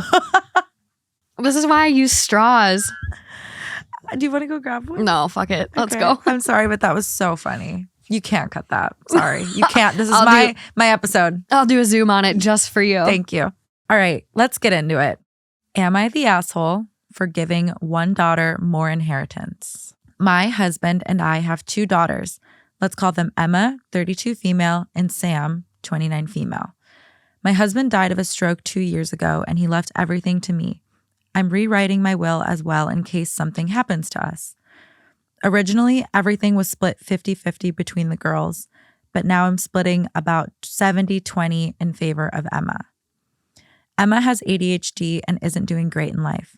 In those days, everyone just assumed she was lazy and she didn't get the help children get today until she was in her teens. She just finished high school and is working at a retail store as a stalker. It's backbreaking and she doesn't have much in the way of savings or anything. Her car was her father's when he passed. Sam works in tech as a project manager and her husband is a doctor. They live in a $1 million house and have 2 kids. I'm not worried about Sam. She's always been very capable and excelled at everything. She was always the overachiever, and I don't think she needs help financially. Her and her husband probably take home $500,000 after taxes a year. I want Emma to inherit the house and the car when I pass. I think it will be good for her because she can live in it or sell it and buy another one. Sam will be fine, and her husband have several houses and a summer home. But Sam is angry with me because I've made it clear that Emma gets most of our belongings. The bank savings and stocks will go to Sam, but if I live to 80s, she won't have too much, probably 20 to 30% of what the house is worth. But I think it's fair because she's doing much better. Sam called me to yell at me saying I'm favoring Emma. I reminded her of how much worse off Emma is than her, but she said that since they were both her daughters, she should get things 50-50 or it's favoritism. She said I should will half of the inheritance to her children for college funds, but I reminded her she makes more and she can save for them. I told her it's not about favoring Emma over her, but Emma is worse off and she will be fine, which resulted in her hanging up and refusing to come over for Christmas. Am I the asshole? Oh, I first started off and I was like, yeah, a 70-20 split, which I don't know where the other, 10% charity, whatever she's doing. But I think it's really hard because this will was written when her husband was alive. And so it was also his intention to have his daughters equally share their assets and everything. So it's hard when one partner goes first and then the will is changed kind of without their decision involved. But I get having ADD. It's something I really struggle with. And I get having to like work harder and, go the extra mile to get, what it might take someone who doesn't have that a quarter mile to do. I have to go a mile and they go a quarter mile. But at the same time, like Emma is really young and she's got a lot of opportunity, a lot of life ahead of her to get to that other place where her sister is. But I don't know. I think if you want to make sure she's going to be okay, I think you leave her the house if it's paid off. She doesn't have to worry about a place to live. She can afford the property taxes, hopefully. And if she can't, she could sell it to buy a more affordable house. But I think leaving like everything to Emma, I would feel like I was getting slapped in the face by my mom. I would feel like there's heavy favoritism at play. It's not a good feeling. No, not at all. So a couple things. I don't know if this makes a difference. Emma's older than Sam. Oh, really? Yeah. So Emma's 32, Sam is 29. Oh my God, I totally mixed their ages up. I did too. That's why I went back and looked. So damn. Yeah. So I guess I don't know if that changes the calculus for you. It makes me, whatever she's going to do at the end of the day, it's her fucking money. Yeah. But it does make it, I think even more so, like leave Emma the house, leave her a little extra, but not 70%. Like if you want to do 60-40, that's a little better than what she's offering. But I, just because the other daughter is in tech and making a shit ton of money, it's still not fair. And it's also not what your husband intended. That is a really good point that I actually didn't consider when I first thought about this one, about how the husband weighed in on the will that was 50-50 and then didn't get a say in this new split. I think that's a really valid point. I guess some might argue when he passed, it's now the wife is now the beneficiary and it's kind of like hers to reallocate, if you will. Which is true. Which is true because things change, right? Like after the dad's passing, Emma or Sam could do something really, really like terrible. Yeah. To, anyway, that's a whole nother story. It's hard to weigh in on this because I personally haven't written a will or oh my God, we all need to. Even thought about like who would I leave anything to. This has crossed my mind though, kind of recently even because my great aunt passed away and like really the only people who were left are like her, what would they be? Nephews. And that was my dad and then his two brothers. It used to be 3, but one had just passed right before that. Anyway, and she like allocated to them based on certain things. And that's where I thought of like, well, does she factor in like how much? Because there's huge income discrepancies between them. And it sucks because, let's be honest, the world that we live in is a meritocracy. I don't know that word. I'm sure you're right. It's a word. I just don't think I'm saying it right. A system that like rewards skill and rewards achievements, right? Yeah. So whatever the big word for that is. And so, some people are like, you know what? In this world, it's you gotta, eat what you kill, dog eat dog. Like they were technically raised in the same environment. Like Emma, who has ADHD, should in theory obviously has this additional like, I don't know much about ADD or ADHD, but obviously it's one more thing that she has to kind of work through. Yeah. But at the same time, some might be like, well, why is Sam being, for very blunt lack of better words, punished or like penalized for being an overachiever? Like now her inheritance is getting slashed because she did all of these things. And so it's like, I know I always accused of like being devil's advocate, but I really do see both sides. I do. I'm really torn on this one. Yeah. Because if it was me personally, because like, I mean, the same could be said for like my little brother and me. Yeah. And Morgan, you're doing so great. Yeah. And your other brothers aren't, whatever. And it's like, for me, if I got cut out of like my family farm that I love so much, and my mom was like, I'm going to give the farm to Matt and Taylor completely. Yeah. Because you're doing so well. I would be beyond livid. I'd be so hurt. Yeah. And it's not even about doing better because honestly, I look at like previous crashes, like the 2008 housing market where people lost their homes, their jobs. Like we're on the brink of a recession. Yeah. Anything can happen. All of that could be taken from Sam. That's a really good point. And she works in, I think they said tech. So how many people just got laid off in tech? Yeah, tech right now. So and the husband's a doctor. Okay, maybe like, but I mean, even during COVID, like being a doctor was It's hard in hard. the healthcare industry. But like, I don't know. I really struggle with this one because same thing you just said, Morgan, is like my brother, he's younger than me, first of all. Same with mine. I had an adult job for longer. So arguably it would make sense that I've been able to like make more of a living for myself than my brother. But my brother also does have some form of like ADD, ADHD. We've known that. I forget which one it was when he was growing up. So it's like my parents could make that same argument, right? Yep. So it's tough. But yours is unique because you have ADD. Yeah. And so it's like, but you're still the overachiever. So it's kind of, you're almost like the exception here because it's almost going to show like, is that enough for Emma to be overcompensated? I don't know. I think everyone's manifests so differently. And like, it's just like, it's so funny how much we relate to this because my little brother's dyslexic.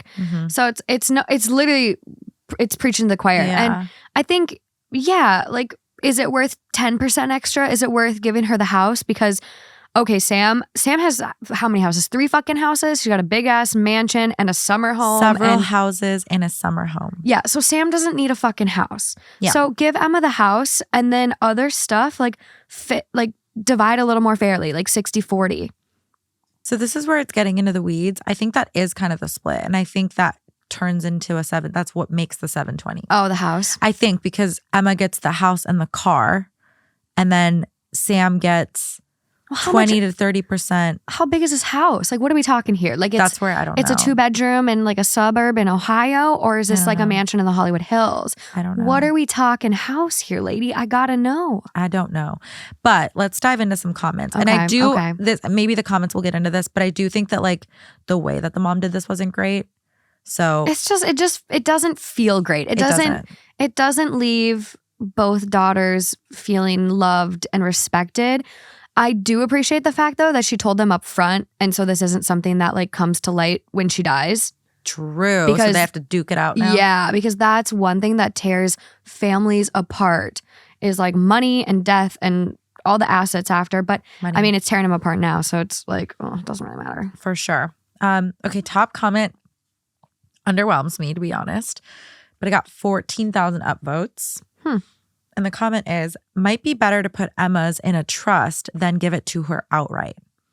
So it's like a suggestion. Yeah, which honestly could be smart if Emma's got a track record of not managing money well. And like people do that with their adult children with disabilities. Like I have one family member that their son has Down syndrome. And so what they did is they actually bought him a home and then like hired a team to work in the home. So it's like a group home facility. And like essentially the house gets paid for by having other people live there too. Oh. Because they wanted to make sure they were like, he was going to be taken care of after they pass. Yeah. And they're old. They're almost 80. And, you know, their son now is, I think, 58. So like they were setting him up. Yeah. Obviously, Emma has ADHD. Like we have no idea what that looks like for her. But there's ways you can protect your children if you're really that worried about them. Exactly. This next comment I actually do really like, and it kind of touches on what I was getting at here. So I'm not a professional, but that sounds like a good idea.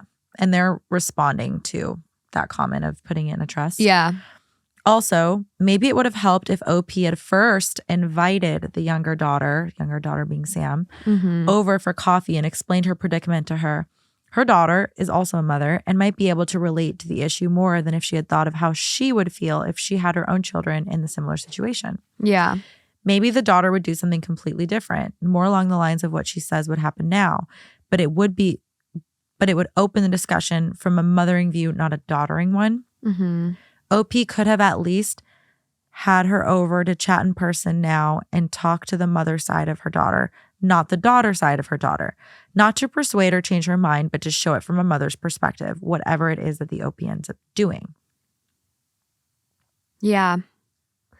I do think that would have been beneficial, but I don't think I think if I was in Sam's perspective too, like being the younger kid and still having to grind and work your ass off, because it's no easy feat to get where Sam is. Yeah.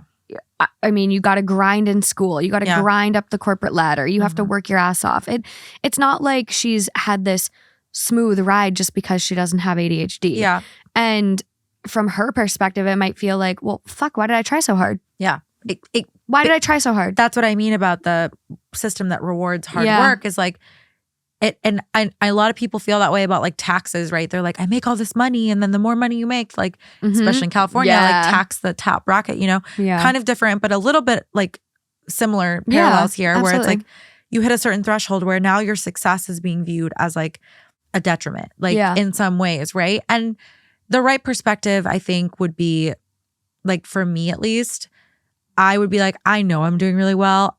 I don't really need this. Like, I personally would be okay. I think if my mom came up to me and said, and this is a hypothetical because my brother's actually really good at managing money. But anyway, if my mom came up to me and said, hey, Alejandra, you know, the will is going to favor in Ryan because, you know, you have 1, like 5 years on him and 5 more years of income. 2, like you're in a like high paying market, like you do well for yourself, whatever the story is, right? I'm making things up.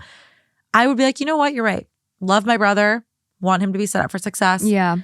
I don't operate from a mindset of scarcity, so I know that I can go make more money. But one thing I want to highlight that we haven't really talked about is they're factoring in Sam's husband into this like income, which I understand, but that's People not get divorced every day. bingo. They get divorced every day. You should analyze this on apples to apples, like Emma and Sam.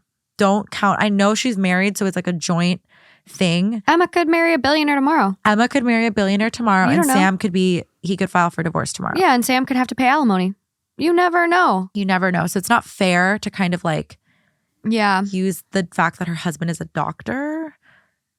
No, against her. it's really interesting. I think like when it comes to tangible items, like money, if this were me, I'm not so, I don't know, peeved about the money, but it's like I want to still inherit like family heirlooms. I don't know. This is just this is hard. Here's one that I'll read.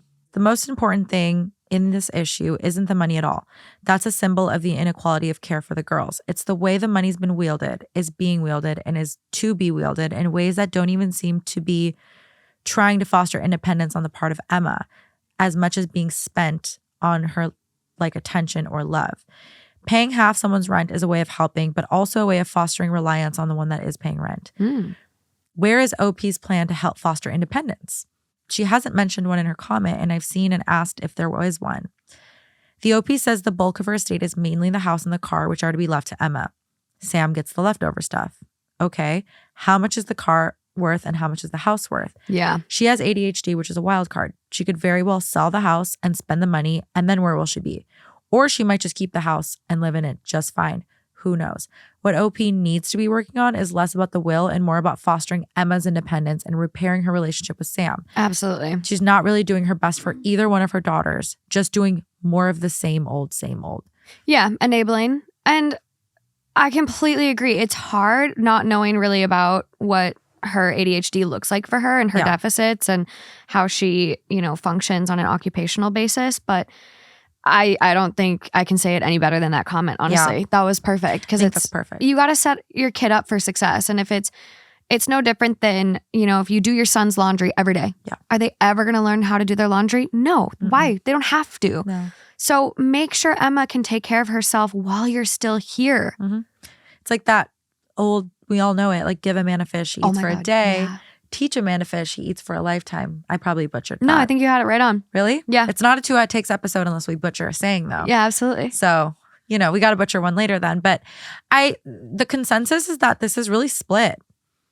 This is probably one of the harder ones. It is hard because it's really interesting. You can see it if you're, you can see it from so many different angles. Yeah. There's also a lot of details that we still need.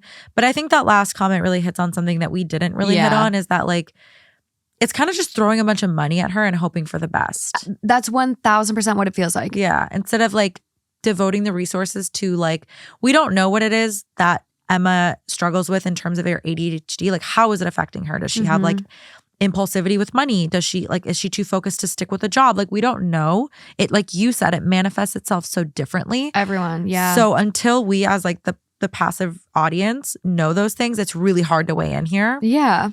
But hard one. It's so hard. Money I'm and just like, family. I'm going down a little downward spiral of questions right now. I'm so confused. This one, I think for us, like you and I, yeah, hits hard because we know that one day there will be a similar situation. And I hate to think about a day where my parents aren't here. But gives me anxiety. I mean, my parents have wills and I have no idea what that looks like. Like, so, and like you mentioned, sometimes you don't know until it's over. I know. Something I really talk to about my parents and like even my dad, because like we collect this furniture together and that's like our thing. And he wants... Not going to drop the design. No, absolutely not. Someone commented recently, have we figured it out yet? No, no one has. Someone literally messaged me and they're like, I'll pay you $20 to tell me. That's it? And I'm like, I'm sorry. I can't. Bid it up. I was like, I can't trust you. Bid it up. I love you, but I can't trust you. Yeah, No, it's not. Honestly, you can find it. It's on like First Dibs and Cherish. Like it's all over the place. But if you do figure out what it is, I have not ever paid a Cherish or First Dibs price. I get all of my little babies on OfferUp, Craigslist, eBay, Facebook Marketplace. Ooh. I'm a bargain girly. But so we collected this furniture together. Yeah. And so talking to him, I'm like, can we please make sure that me and you have this connection. Can you make sure in your will that I get the furniture? Because I know my brothers, they don't give a shit. They would sell it. They would literally just sell it. Really, really, you're like sparking ideas in my head now. I didn't think about the shit Ryan's gonna try to like pawn off. Yeah. And I love my brothers. I love you guys, but I know you don't give a fuck about the credenza with the burl, the velvet green chairs. You don't care. It's like they would just be like, give me my money. Yeah. So it's you're right. It's like when it's sentimental stuff like that, always like ask your people ahead of time. And it feels really morbid. It feels weird, but it's better than feeling like shit when they're gone and you don't even have that thing to remember them by. Wow. So I should go find out who my dad's going to leave his like vintage limited edition Porsche to. Yeah. So I need to go duke it out with Ryan later today. Honestly, well, and something we've talked about, it's like with the farm, like I want to preserve the farm. Like I love my family's like farm. I almost said estate. It's not an estate. The estate. We literally just had a metal building fall down because of so much snow in Minnesota. We got like 2 feet of snow in a weekend or whatever and the building collapsed. So it's not nice, but it means a lot to me. And so I've like talked and like Taylor's like, I want to sell it. And my brother Matt's like, let's build storage units on it. And I'm like, wedding venue. Preserve it. Yeah. Yeah. So it's like, it's a conversation too, where it's like, if you appreciate something and another family member doesn't, you could always buy them out. Yeah. Like that's an option too. That's absolutely. And that happens. Yeah. And it's not always as expensive as it sounds. Yeah. No. Well, we got very tangential on that one. I like it. It's not a Two Hot Takes show without tangents. I know. But I'm excited to see what we have next. I know. Okay, this one. Let's move it along. Speaking of morbid. Oh, God. Why am I so nervous? No, it's not that morbid. I feel like I like know you so well that I feel like I know your take on that is going to be. Yeah. What your take is going to be. Okay. So I'm curious. Okay. And you'll know why. Okay. Am I the asshole for pretending not to recognize my parents when they tried to reconnect? Oh, God. Okay. All right. I was raised mostly by my uncle and aunt. My older sister developed a serious illness when I was 6, and my parents decided that they couldn't care for both of us, I guess. So they kind of unceremoniously dumped me at my grandparents, and my uncle took me in. Like, didn't even explain to me what was going on. Just, you're going to go visit Gran for a while. Air quotes. What the fuck? And never picked me back up. Okay. My grandparents and uncle explained it later, and they were pretty livid at my parents. I've seen my parents maybe 5 times since then, and not at all for the last 9 years. I decided to stop having contact with them when I was 12, and since I was the only one reaching out, all communication broke down. It turned out okay. I love my aunt and uncle, and it turns out they can't have kids, so they've always said I'm their miracle kid. I was just misrouted by the stork at first. Oh my God, that's so cute. I was formally adopted by them when I turned 18. I wish it had been earlier, but there were some red tape things that would have made that really expensive and difficult. I'm 21 now. 21. Can you do some for me? Can you? Okay, wait, your computer's going to die. Oh, no. Yeah. Okay. My sister passed away between Thanksgiving and Christmas, and I made a trip back from school for the funeral, but I stayed in the back and left before my bio parents could talk to me. They called my uncle and tried to talk to me, but I said I didn't want to, so he told them that I wasn't available at the moment. They finally caught up to me over Christmas when I went to midnight mass with my gran, and approached me and tried to give me a hug. Mm. I did recognize them, but I pretended not to and just backed off and said, "Sorry, do I know you?" I love it. They said, "We're your parents." And I said, "My parents are at home," and went and sat down with my gran. They sat behind us and I could just feel the stare. And on the way out, they were like, "You really don't recognize us?" And I said, "Oh, are you my dad's brother? I think I remember you from when I was little." I love this. I absolutely love this. This is the perfect justice. Justice was served. I knew it.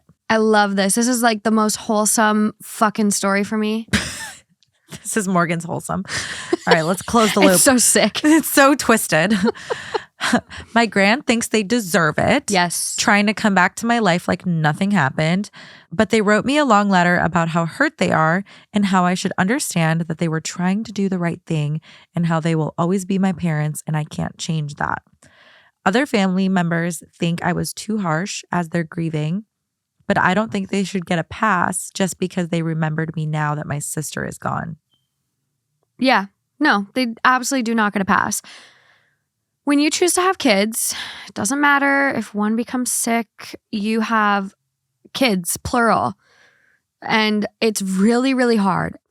You can't sacrifice one kid to save the other. Like you need to make sure both kids are still accommodated and cared for and loved. And to just drop a 6-year-old off and say, "Oh, you're going to go to Grand's for a while." Yes. A 6-year-old? What the hell is wrong with you? 6. What is wrong with you? And then to the fact where I think at 12, OP said I was the one constantly reaching out. A 12-year-old shouldn't have to be the one reaching out to their parents after they abandon them. Yeah. This is disgusting. I know. Thank God for the grandma and the aunt and uncle who formerly adopted OP. Amazing. Amazing. Fuck the parents. They're not parents. Just because you birthed a child doesn't make you a parent. No. Bingo. Absolutely not. Well said. Blech. Barf. No, seriously, you make a good point. Like bio parent, bio mother, sure, maybe for life. But parent, that's a role that needs to be played from start to finish. Yeah. You don't get to half-ass it for 6 years, then pass it off like a baton. Yeah. And then when they finish the race, "Oh, congratulations, teamwork." Like, no. No. Well, and it's the fact that they're only reaching out now that their daughter died. Right. Which is really sad. It's really shitty. It's really sad. But, you still could have made an effort along the road. You didn't. It doesn't sound like they invited OP to any holidays. It sounds like it was literally, "Here, we're dropping you off and that's it." It's like, it doesn't work like that. It's so fucked up too that they wrote OP a letter and were like, "We're so hurt." Yeah. What about me? You're so hurt. What? Yeah. The delusion, the absolute delusion. And the entitlement. I think that sometimes, and I know we've talked a little bit about this by way of enmeshment, which that's a whole nother topic, but like sometimes it seems like parents, because they birth you, there's a sense of entitlement. Oh, yeah. That can span any age, whether you're 4 or 40. There's an entitlement. And especially for me, it's funny you say, like, one of the comments that you had read that one of the listeners said was my favorite moment is that my mom reminds me that I'm biracial. My mom also likes to remind me that she brought me into this world. And she can take you out of it. And she can take me out of it. I used to hear that saying all the time. I was actually just going to mention murder me? Like, what does that even? Right. Are you threatening to like hire a hitman? Come at me, bro. Yeah, let's fight. Do it. Let's throw some hands. Let's go. Come on. Bring it on. Exactly.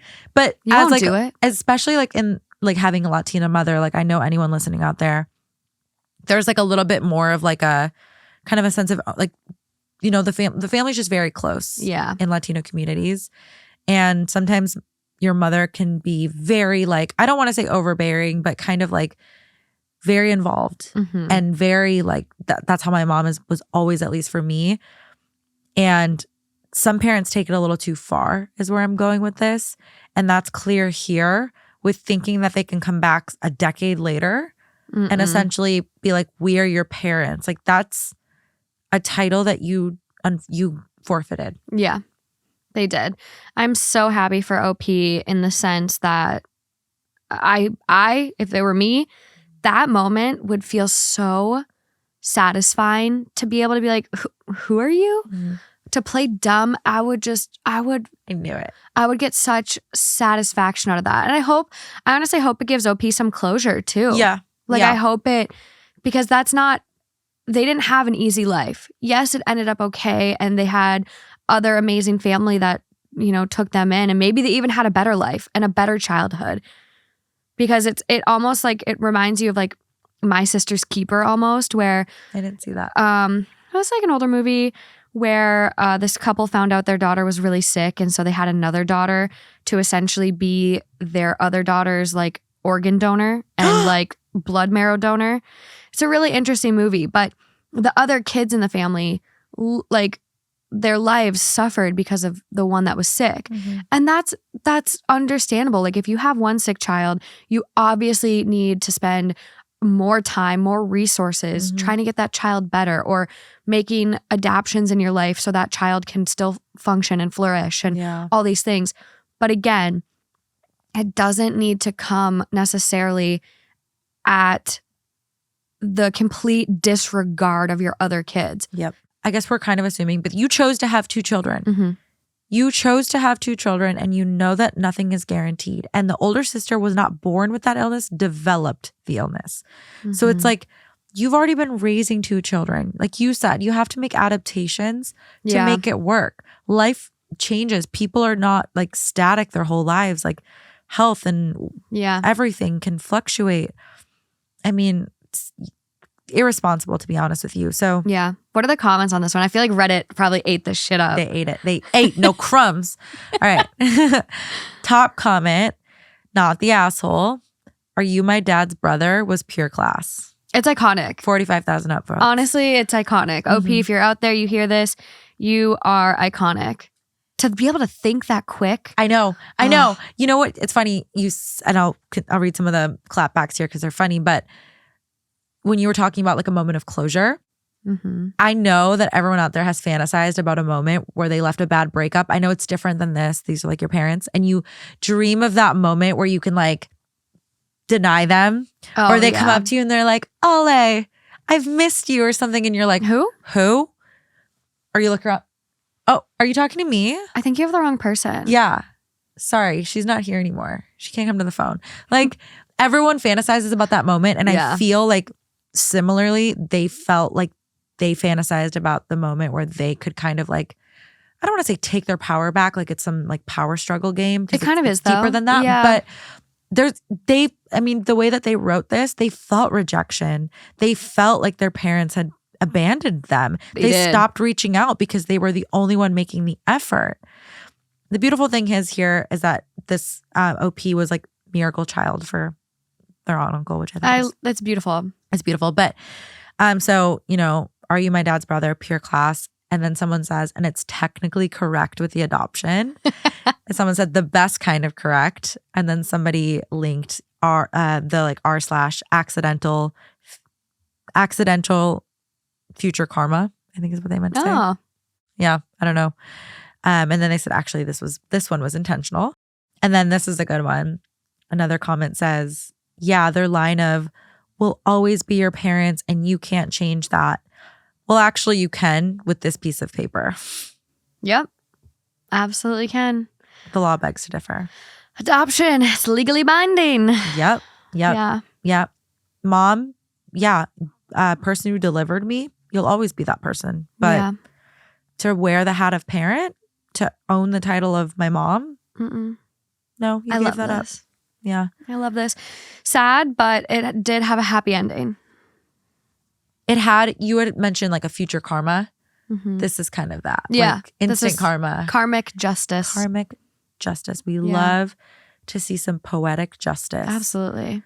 So yeah, I mean, everyone's just kind of team, like, you're not the asshole. You handled this. I love it. In a way that was iconic, funny, satisfying. This was a really good find. Yeah. This was a really good find.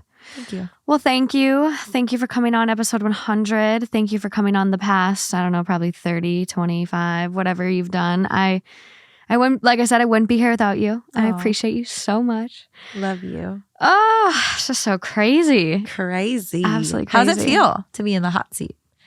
I like it over here. Do you? Yeah, I think we'll make it a regular thing. Okay. Yeah. Interesting. Yeah. You're good at you're really good at comprehension. You would have done really great on the LSAT. You remember those like tests we had to take in Minnesota all the time? Yeah. I forget what they are. MP something. Yes. I know Yeah. what you're talking about. And we didn't have the SAT, we had the ACT. Yeah. I got a perfect score on reading. Same. So that's why like if I read it, I remember all the details, but I really have to sit here to listen. No, you're really good at comprehension. You really good. Like I read this and I would like you would repeat details and I'd be like, oh yeah. And you don't even have it in front of you. So although Morgan and I are not very good at math, We can read. we can read. We can read. We can read. We're better than Leah Michelle.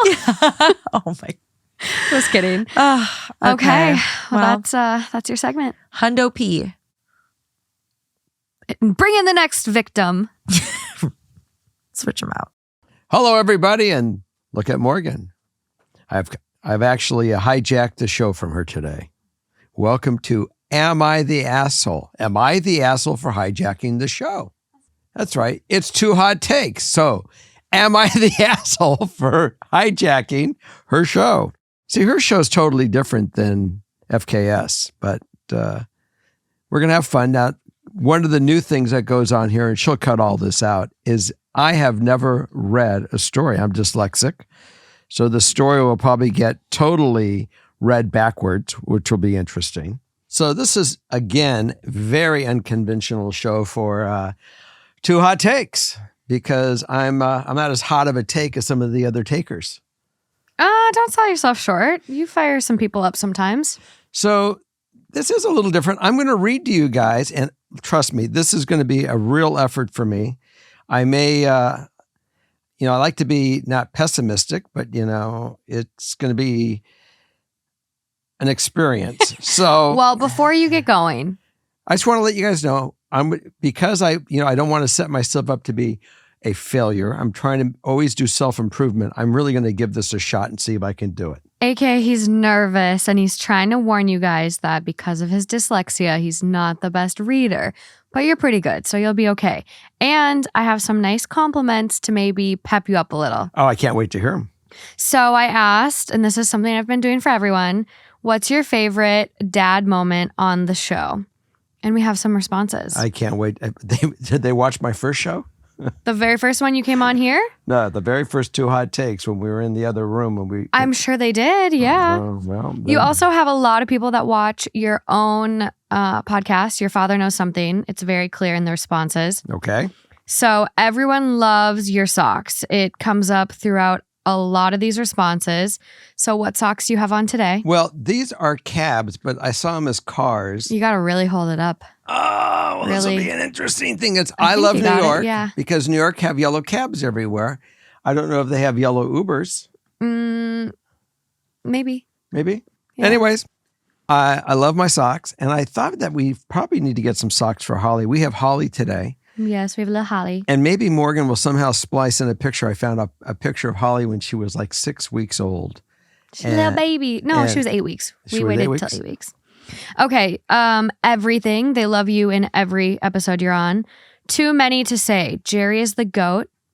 I thought it was really sweet when he was thanking you and Justin for all the work you do. Yeah, well, you guys really do. You guys out there have no idea how much time they put into this thing. This is a full-time job for Morgan. In fact, it's 3 jobs for Morgan. Okay, enough about me. All right. Not on THT, but every time he introduces Holly to Father Knows My Heart, whenever he says, I don't know everything, I only know something. And I'm finding that I even know less. The next person, literally, they were back to back from 2 different people. Every time he says, I don't know everything, I only know something. When Justin's dad was a guest and someone submitted the plot of an Adam Sandler movie, And I was clueless. Again, I don't know everything. his endless support, talking about his socks. I love how close him and Justin have gotten. LOL. It's so wholesome.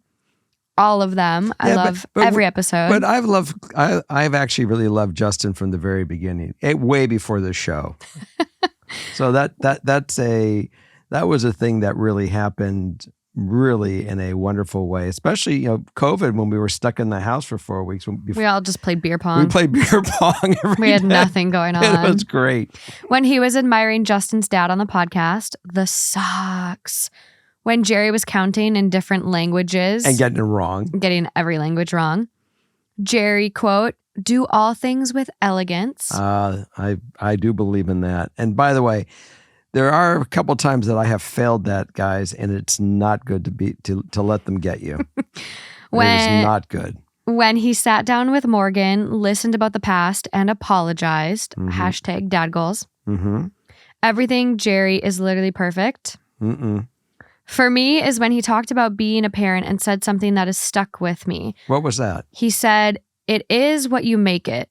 All of it, the whole experience, and it truly is. And I'm a better parent for that in every situation. Well, you're going to like this, one of my first reads in this. Go ahead.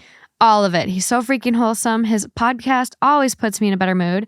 So wholesome. The episode with Bad Dads y'all did with Jerry, he was so on point. His ugly Christmas sweater this year. My Hanukkah sweater. Telling us how we all deserve better.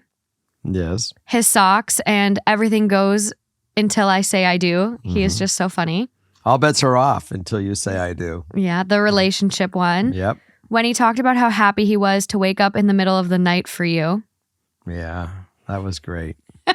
When was that? Was I puking? No. I used to wake up in the middle of the night when you were a baby. Oh, when I was a baby. Oh, you were an infant, and you were just, I thought this was a recent experience. No, I mean, when I hear these fathers, having a fit because their newborn infant is crying, and mom is exhausted. I mean, they work all day, and so, when you were crying, it didn't matter what was going on. I would fight to get there first. You didn't cry more than a second. I mean, it has always been that consistent. And even today, I still jump 22 feet for you. Yeah, you're pretty good.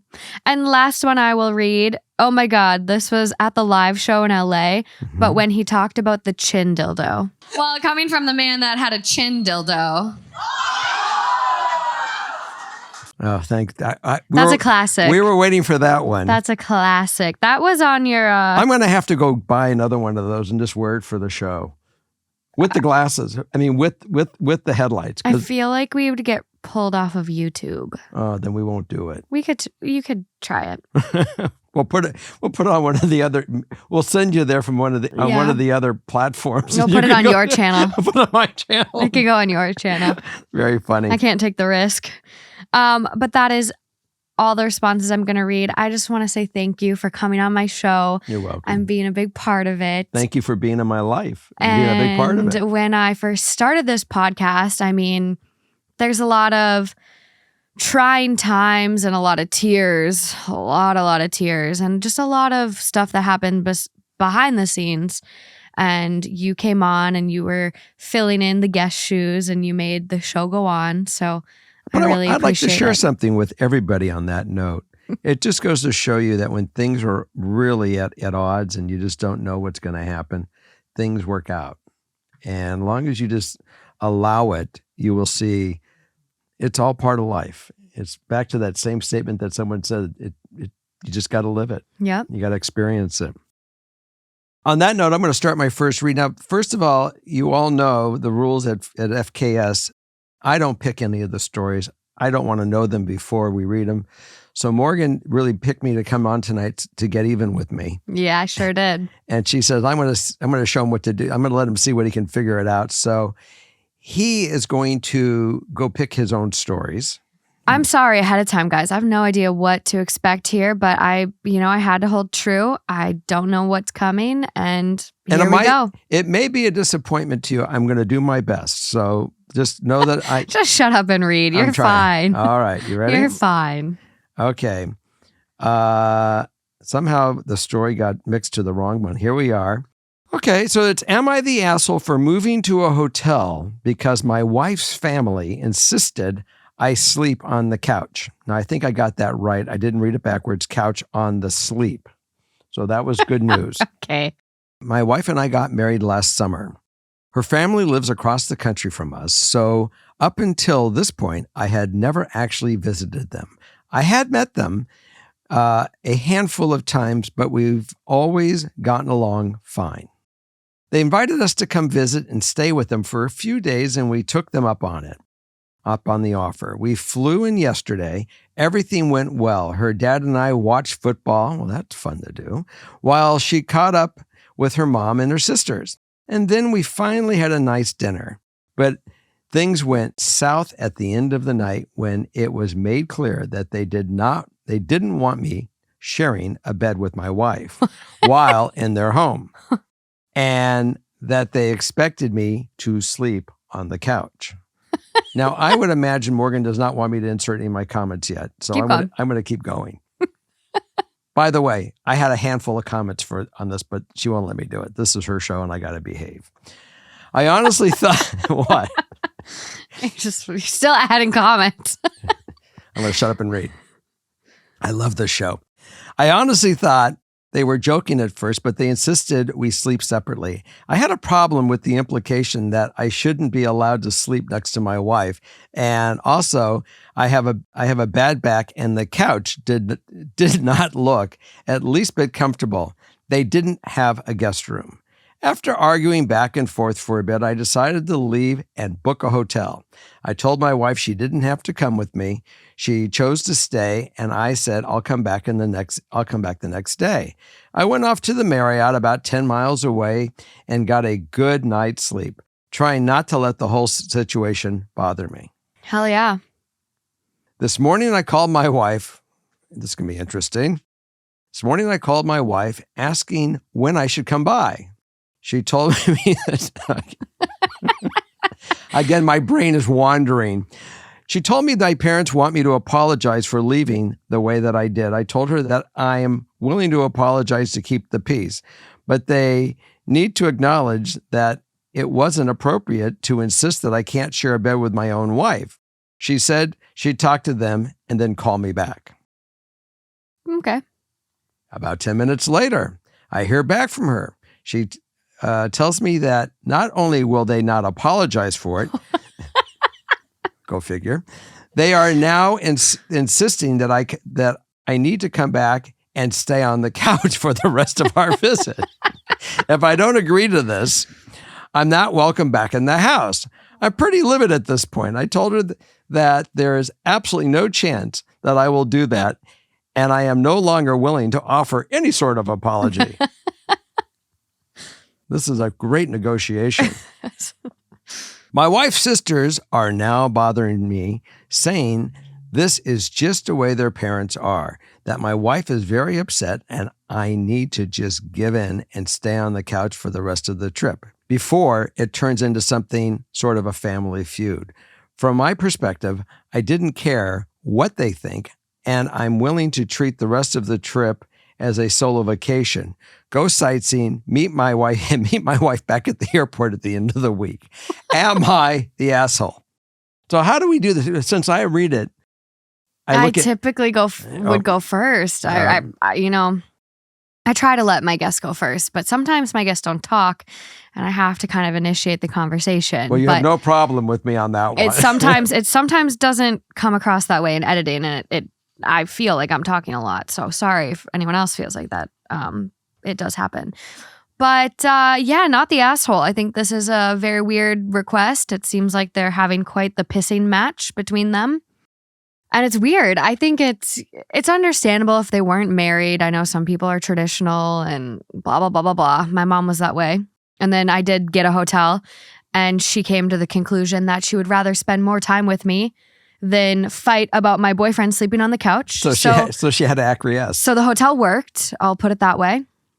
So maybe the wife should have gone with, but I don't know. I think this is very, very strange. They're married. So it's like, what? Are you just uncomfortable with them having a bunch of sex in your house? Because you can say that versus just, he needs to sleep on the couch. They're adults. How old are they again? They don't give the age. No ages? I don't think so. Okay. I mean, the whole thing to me is so moronic. I mean, I understand, the parents have their Christian values, if you want to call it that, but and they don't say that. But there's a lot of religions that don't like premarital sex, or they're these guys are married they got married, and maybe they should say, Mom, maybe you guys should realize that this might be where we conceive your first grandchild. I mean, they would probably throw up. I don't know what to say about maybe the kid would too. I am just lost on this thing. And when I saw it, I said, I can't not read this one. No, this is a really good find. I hadn't seen this yet, so that is always really nice. I like being surprised. It is very strange. I don't get what their power dynamic is. And it is interesting where he's like, yeah, I'll apologize and, whatever, but it is wrong for me to sleep on the couch. But it's weird. Maybe they just don't trust him. I think it's more about the sex. I think it's more they don't want to have them have sex in their house. Why? I don't know. Some people don't enjoy listening to other people it on. Give them a pillow. An extra one. What's a pillow going to do?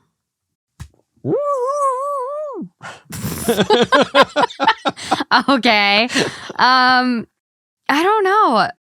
I think it's weird that she's not standing with her husband more. And I thought that too. I really thought that she would really say, Mom and Dad, this is really, this is getting ridiculous. This is crazy. Yeah. And we're way beyond that. And I'm sorry, this is my husband. And the fact that she didn't do that really, struck me funny. Yeah. Well, especially now that this fight is happening, I, let him go sleep at the hotel the first night, because what's the difference? You guys are all sleeping. He's not missing out on anything. If he leaves when everyone goes to bed and comes back in the morning for breakfast, what is the difference of him sleeping at the Marriott or on the couch? Nothing. You figured this thing out at the age of 18. Yeah, no, I didn't do it until Justin. I've played by the rules, and my college boyfriends did sleep on the couch, but I still crept down to the couch and had sex with them down there. It could have been worse. It didn't do anything. It could have been worse. You could have made him sleep in the car, and it was in the middle of winter. It was winter when he stayed. You would go back and find some different kind of stiffs. Yeah. But I think, it comes with age too. I'm now 28. I'm not 19 or 20 in college. It's a lot different. But yeah, it definitely did when I drew the boundary that no, we're not going to sleep apart. We're just going to go get a hotel because that's what we're going to do. That's what she should have done. It came like a certain level of respect where it's like, okay, I get it. I can't control you anymore. I love you. I want to spend time with you. Stay at the house. Stay in your room.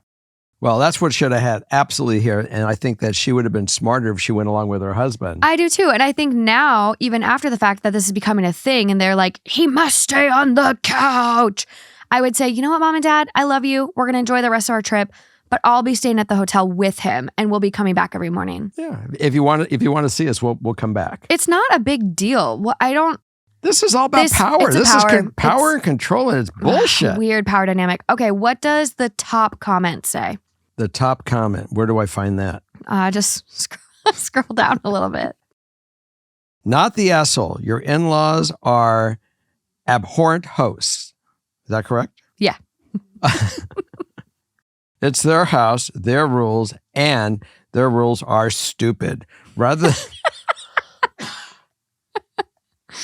than fighting a pointless battle, you set a clear and valid boundary, and they choose to take offense to it. Yeah.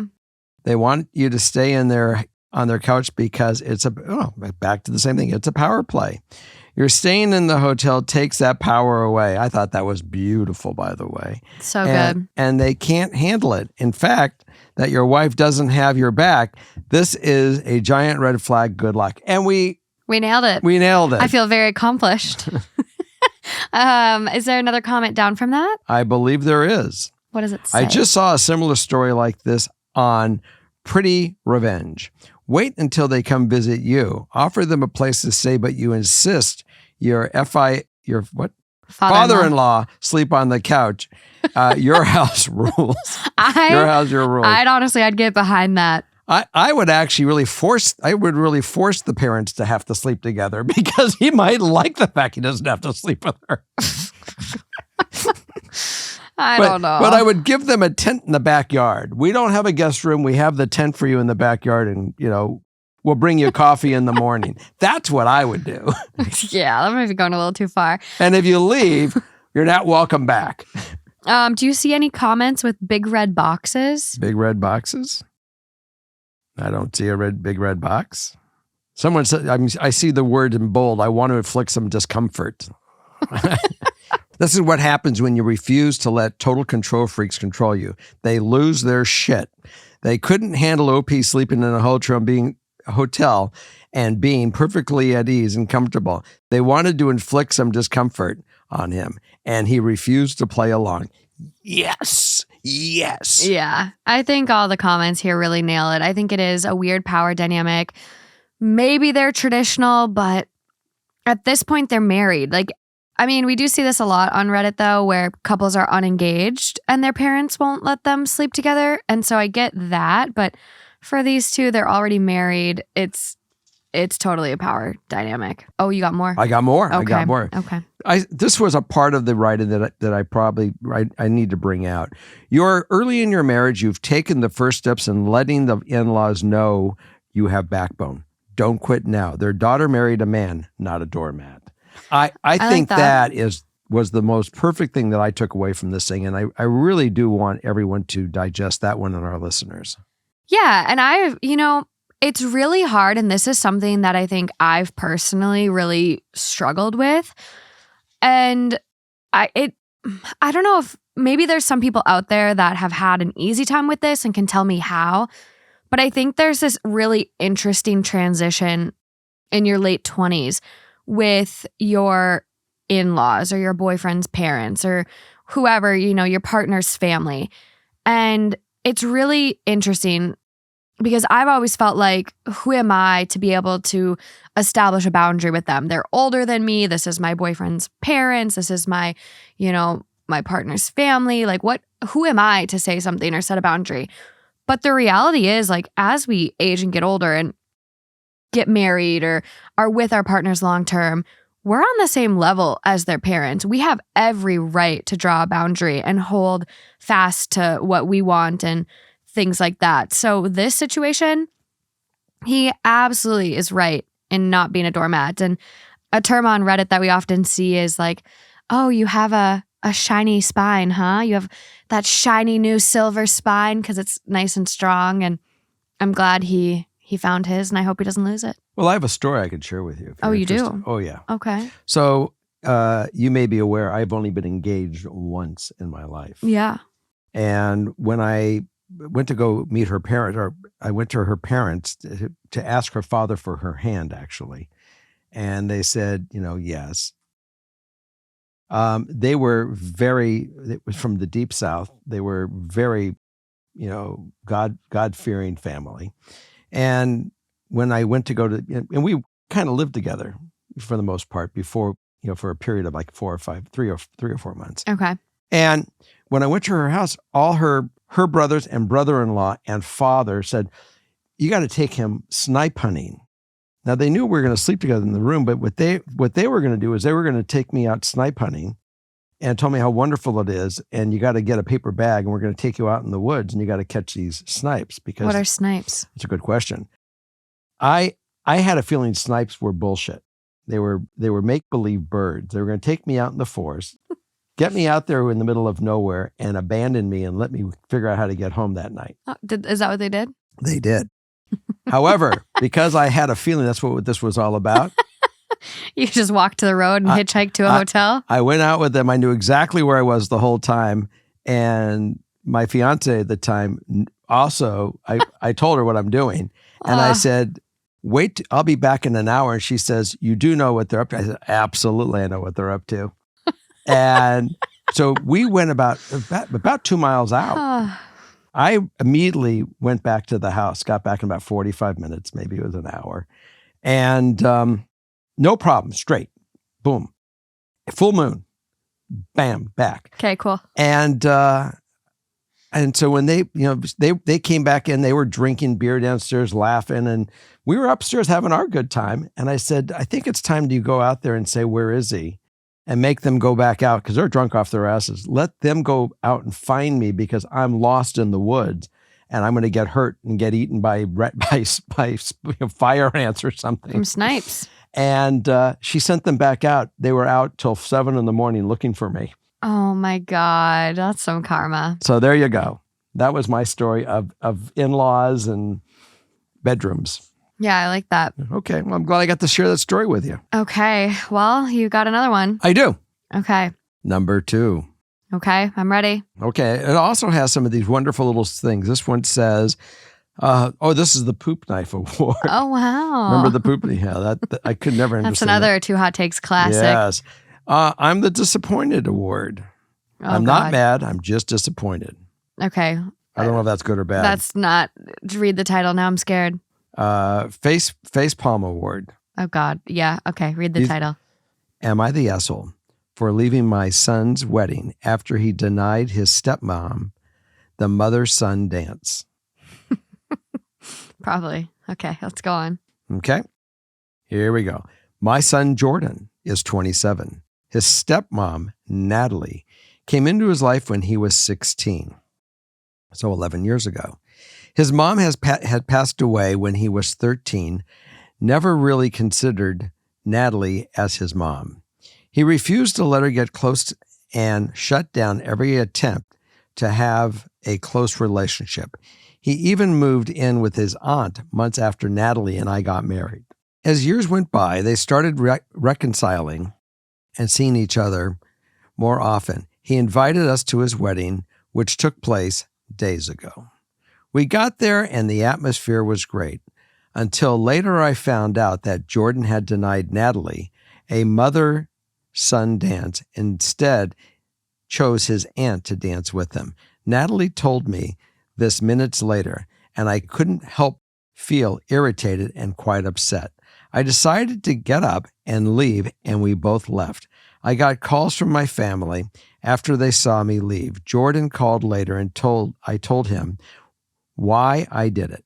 He got mad and said it was his wedding and that his aunt was basically a mother to him and that Natalie shouldn't expect special treatment.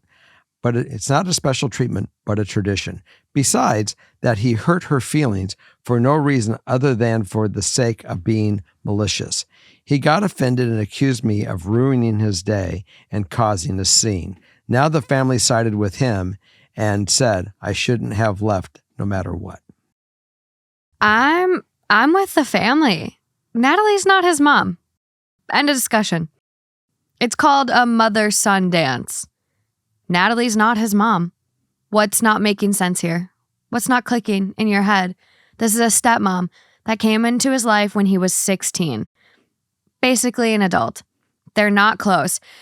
Not close, and probably had a lot of other issues, so much so that he moved in with his aunt when they got married.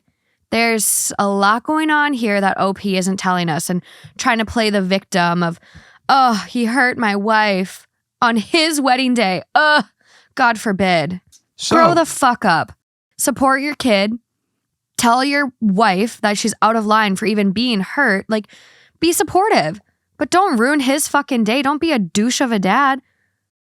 I happen to agree with you. Yeah. I don't think have as much caustic acid to throw on him. I'm mad. But it's just but I will say he's lost his mom. What does this mean? So he did get the overall vote of asshole. He did. Good. Got it. Because he lost his mom. So he's already got one parent who can't be there on his special day.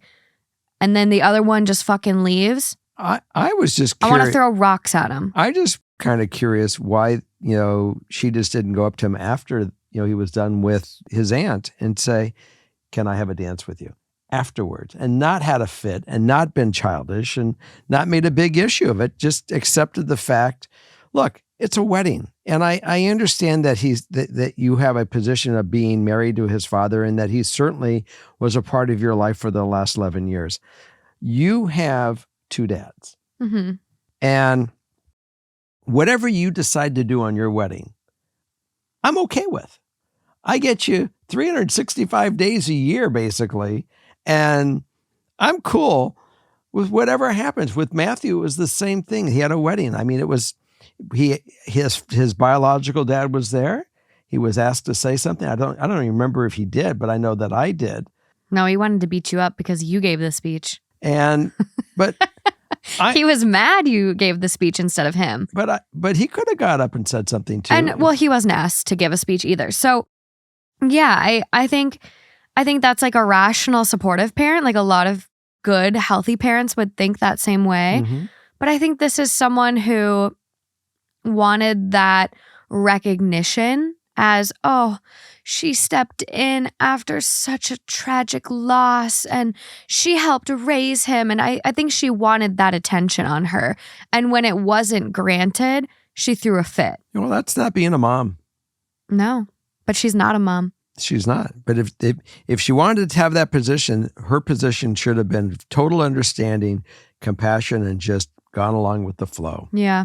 Now, that's my thought. Yeah, I completely agree. I think the dad really blew it here and needs to apologize. And the sad reality is, if this were me, Mm-hmm. you can apologize, but there's not a lot you can do to make up for it. Like the day's gone. The day's gone. So it'll be interesting because this is enough for me. If a parent did this to me, I wouldn't talk to them. Well, I think that I think the father has something to save here. I think he just has to, own up to the fact that this was the wrong timing to do such a thing. And no matter what, that they love, and she needs to come along too, that we love you and we get it. And I'm so sorry for that inconvenience and that misunderstanding, and it won't happen. Yeah, I want to be here for you. The dad's the one that really needs to step up though, because he's the one that could have easily resolved his wife in this and said, you know what, honey, why don't you come out there and dance with me? Like, blah, blah, blah. Like, Absolutely. It's on him. He chose to give in to her pouting and whatever and walk out. But for this to really heal, she's got to show up and say, she's got to stand with him now, stand with her husband. And apologizing. Absolutely. Okay. What does the top comment say? I'm going to get this where I'm rolling to. Oh, wow. Picked it up fast, huh? Well, I don't know. Let's see what happens. Oh, it's got a red box too. Where do you see this red box? Yeah. I get it. Yes, the asshole. Your wife has never been his mother, and he has every right to not have a mother-son dance with her. I strongly suspect this isn't the first time you've chosen your wife over your son, and is probably why he moved in with his aunt. Bingo. If you want any kind of a relationship with your son going forward, I very much recommend both of you and your wife's apologies for throwing a tantrum at his wedding. So again, we're back on track. And there are a lot of these little boxes now, these little things. Ooh. Let's see. We have, wait a minute. See, I'm just learning about this stuff, guys. Go down to the next one. Well, I'm kind of excited because I get to see what these are. You're talking about the awards. This is a gold award. That means it's very good. This is a Starry Award. This is a Bravo Award. Yeah, that comment got a lot. This is a Rocket Like Award. Why don't you read the next comment since it has a red box too, which means it's very Take my very energy good. award. All right. But I like reading all that stuff too. I mean, some of these people may never have done this. For OP's son. Certified, what's this, proctologist. Guys, I've never been on this site before, so I'm finding these funny. You literally said to me, you're like, this is a gold mine. And I looked at you today and I go, yeah, this is why I have a show dedicated to reading these stories. It's a good website. For OP's son to have moved out after only a few months, I have a feeling the reason is because OP and his wife were trying to force him to accept the stepmom as his mom right from the start. And after all that happened, OP's sons invites them both to his wedding, and OP has the audacity to demand a mother-son dance. Then they leave when they don't get their way, wow, there goes any chance of them mending their relationship. Well, I'm hoping they can mend their relationship, but they got a lot of work to do. They really do. Yeah. There's like a lot of weird stories lately. Certified proctologist. I mean, I'm obviously saying they think that OP's head is up his ass. That's the way I interpret that. Oh, that makes sense. But there's been a lot of stories like this on Reddit and TikTok. I've seen some crazy videos, but of people that either lose their partners or get remarried, and they want their new partner to so badly be accepted as mom. And the reality is that's not their mom potentially. Like if the kid wants it, let the kid make that decision. Let that happen, as you love to say, organically. But you can't force that. You can't force that love, that bond, that relationship. It needs to really come from that child. And that's the only way it's going to work. When you are the biological parent and you bring somebody on board with you to ride this train of life, and they have children, and any of you out there that fit that description, the only thing that you can be is an adult person to stand next to them should they want to call upon you. You can't force yourself upon them. No. You can only be there. And when I showed up in Morgan's mom's life, her brother Matthew was 5. And he had other, male figures that, that she dated before, I came along. And he was, he had his favorite. He had Chuck. That was his favorite. And I made sure that I was not going to try to compete with anybody else for Matthew's affection. I just wanted to be there and said, Matthew, I'm just here if you need me. Yeah. If you want to do something with me, I'm here. And I got to tell you, he resisted till he was 20. I had 15 years of a cold shoulder and never lost my shit about it. Always understood where he was coming from. So you got to be more than patient when this is going on. And remember one thing, we are the adults. They are not at that time. They're young adults, they're young kids, they're growing, they're trying to form. So all we can do is try to show them what they are to grow up in life to be: strong, resilient, and patient. Yeah.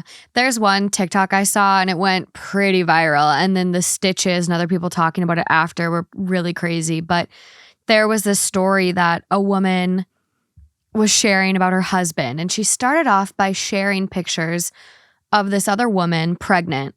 And she goes, "That's my baby in there, but that's not me. That's Brooke. That's my husband's wife who died during childbirth." And then shared this story about this guy who lost his wife, Brooke, and 3 months later, after she died, met her. And 6 months later, they were married. And she is now this little girl's mom. And a bunch of crazy stuff came out how that girl who married the husband after was only 19. And he would test her by having her change the baby's diaper. And a bunch of other weird stuff came out, I think, from friends or whatever, her sharing. And they don't let that little girl call her mom. They make her say, "Oh, that's Mama Brooke." And the stepmom technically gets called mom. And it's just this crazy fucking story. But yeah, I got to show you the video. But there's just a lot of interesting people out there. And it's okay not being your stepkid's favorite person. It's hard. It's hard having someone not like you or fawn over you, but you just have to be patient. Yeah, just don't force it and just be there, support them, but be yourself. And just don't be a dick. If being a dick is yourself, don't be yourself then. Yeah. Okay, well that is story number 2. I got more. I know you have more, but here's the thing. Yeah. This is it for the episode. You're going to go over and you're going to read one more for Patreon. Even if it's a fast one and I have more for Patreon? Yeah. Okay. Okay. So everyone, thanks so much for allowing me to be on the show this time. And if I said anything backwards, just know that I am backwards. You did a really good job reading. Did I? Yeah, you did a great job. Then we'll try it again. Yeah, I think honestly, I'm going to let you guys read a little more often. It's been a nice break. It is fun. It's fun just to be able to sit there and just chill. Have the ball just come at you and you just put your mitt up and catch it. Yeah, I got my nice little drink. I'm just having a good time. And I have my drink, and my drink was a gift to FKS. Yeah. It's from Spur, SPUR, and it's almost like those little squirt. It is a little squirt drink, but it doesn't have dye in it. It's healthier, and it's to replace my dad's toxic squirt drinks that he loves, and they're good. And I'm drinking them. I love them. They're amazing. SPUR. They were sent as a gift, so thank you so much to the listener that did that. And you sent me a lot of flavors. You really he's very did. excited. I am. I really appreciate them. So we're going to call it a night, and we're going to move on to Patreon. So we're off to Patreon. So come on with us. Bye. And that is episode 100. Again, thank you all for being here. Thank you for your love, your support, your hot takes, chiming in week after week, and just loving this show and all of us. Be sure you're subscribed. And if you've hung in this long, I'm here to tell you that our live show from LA will be dropping on our Patreon. So be sure to head over there if you want to see what it's like to join us in person. Until next time, guys. Bye.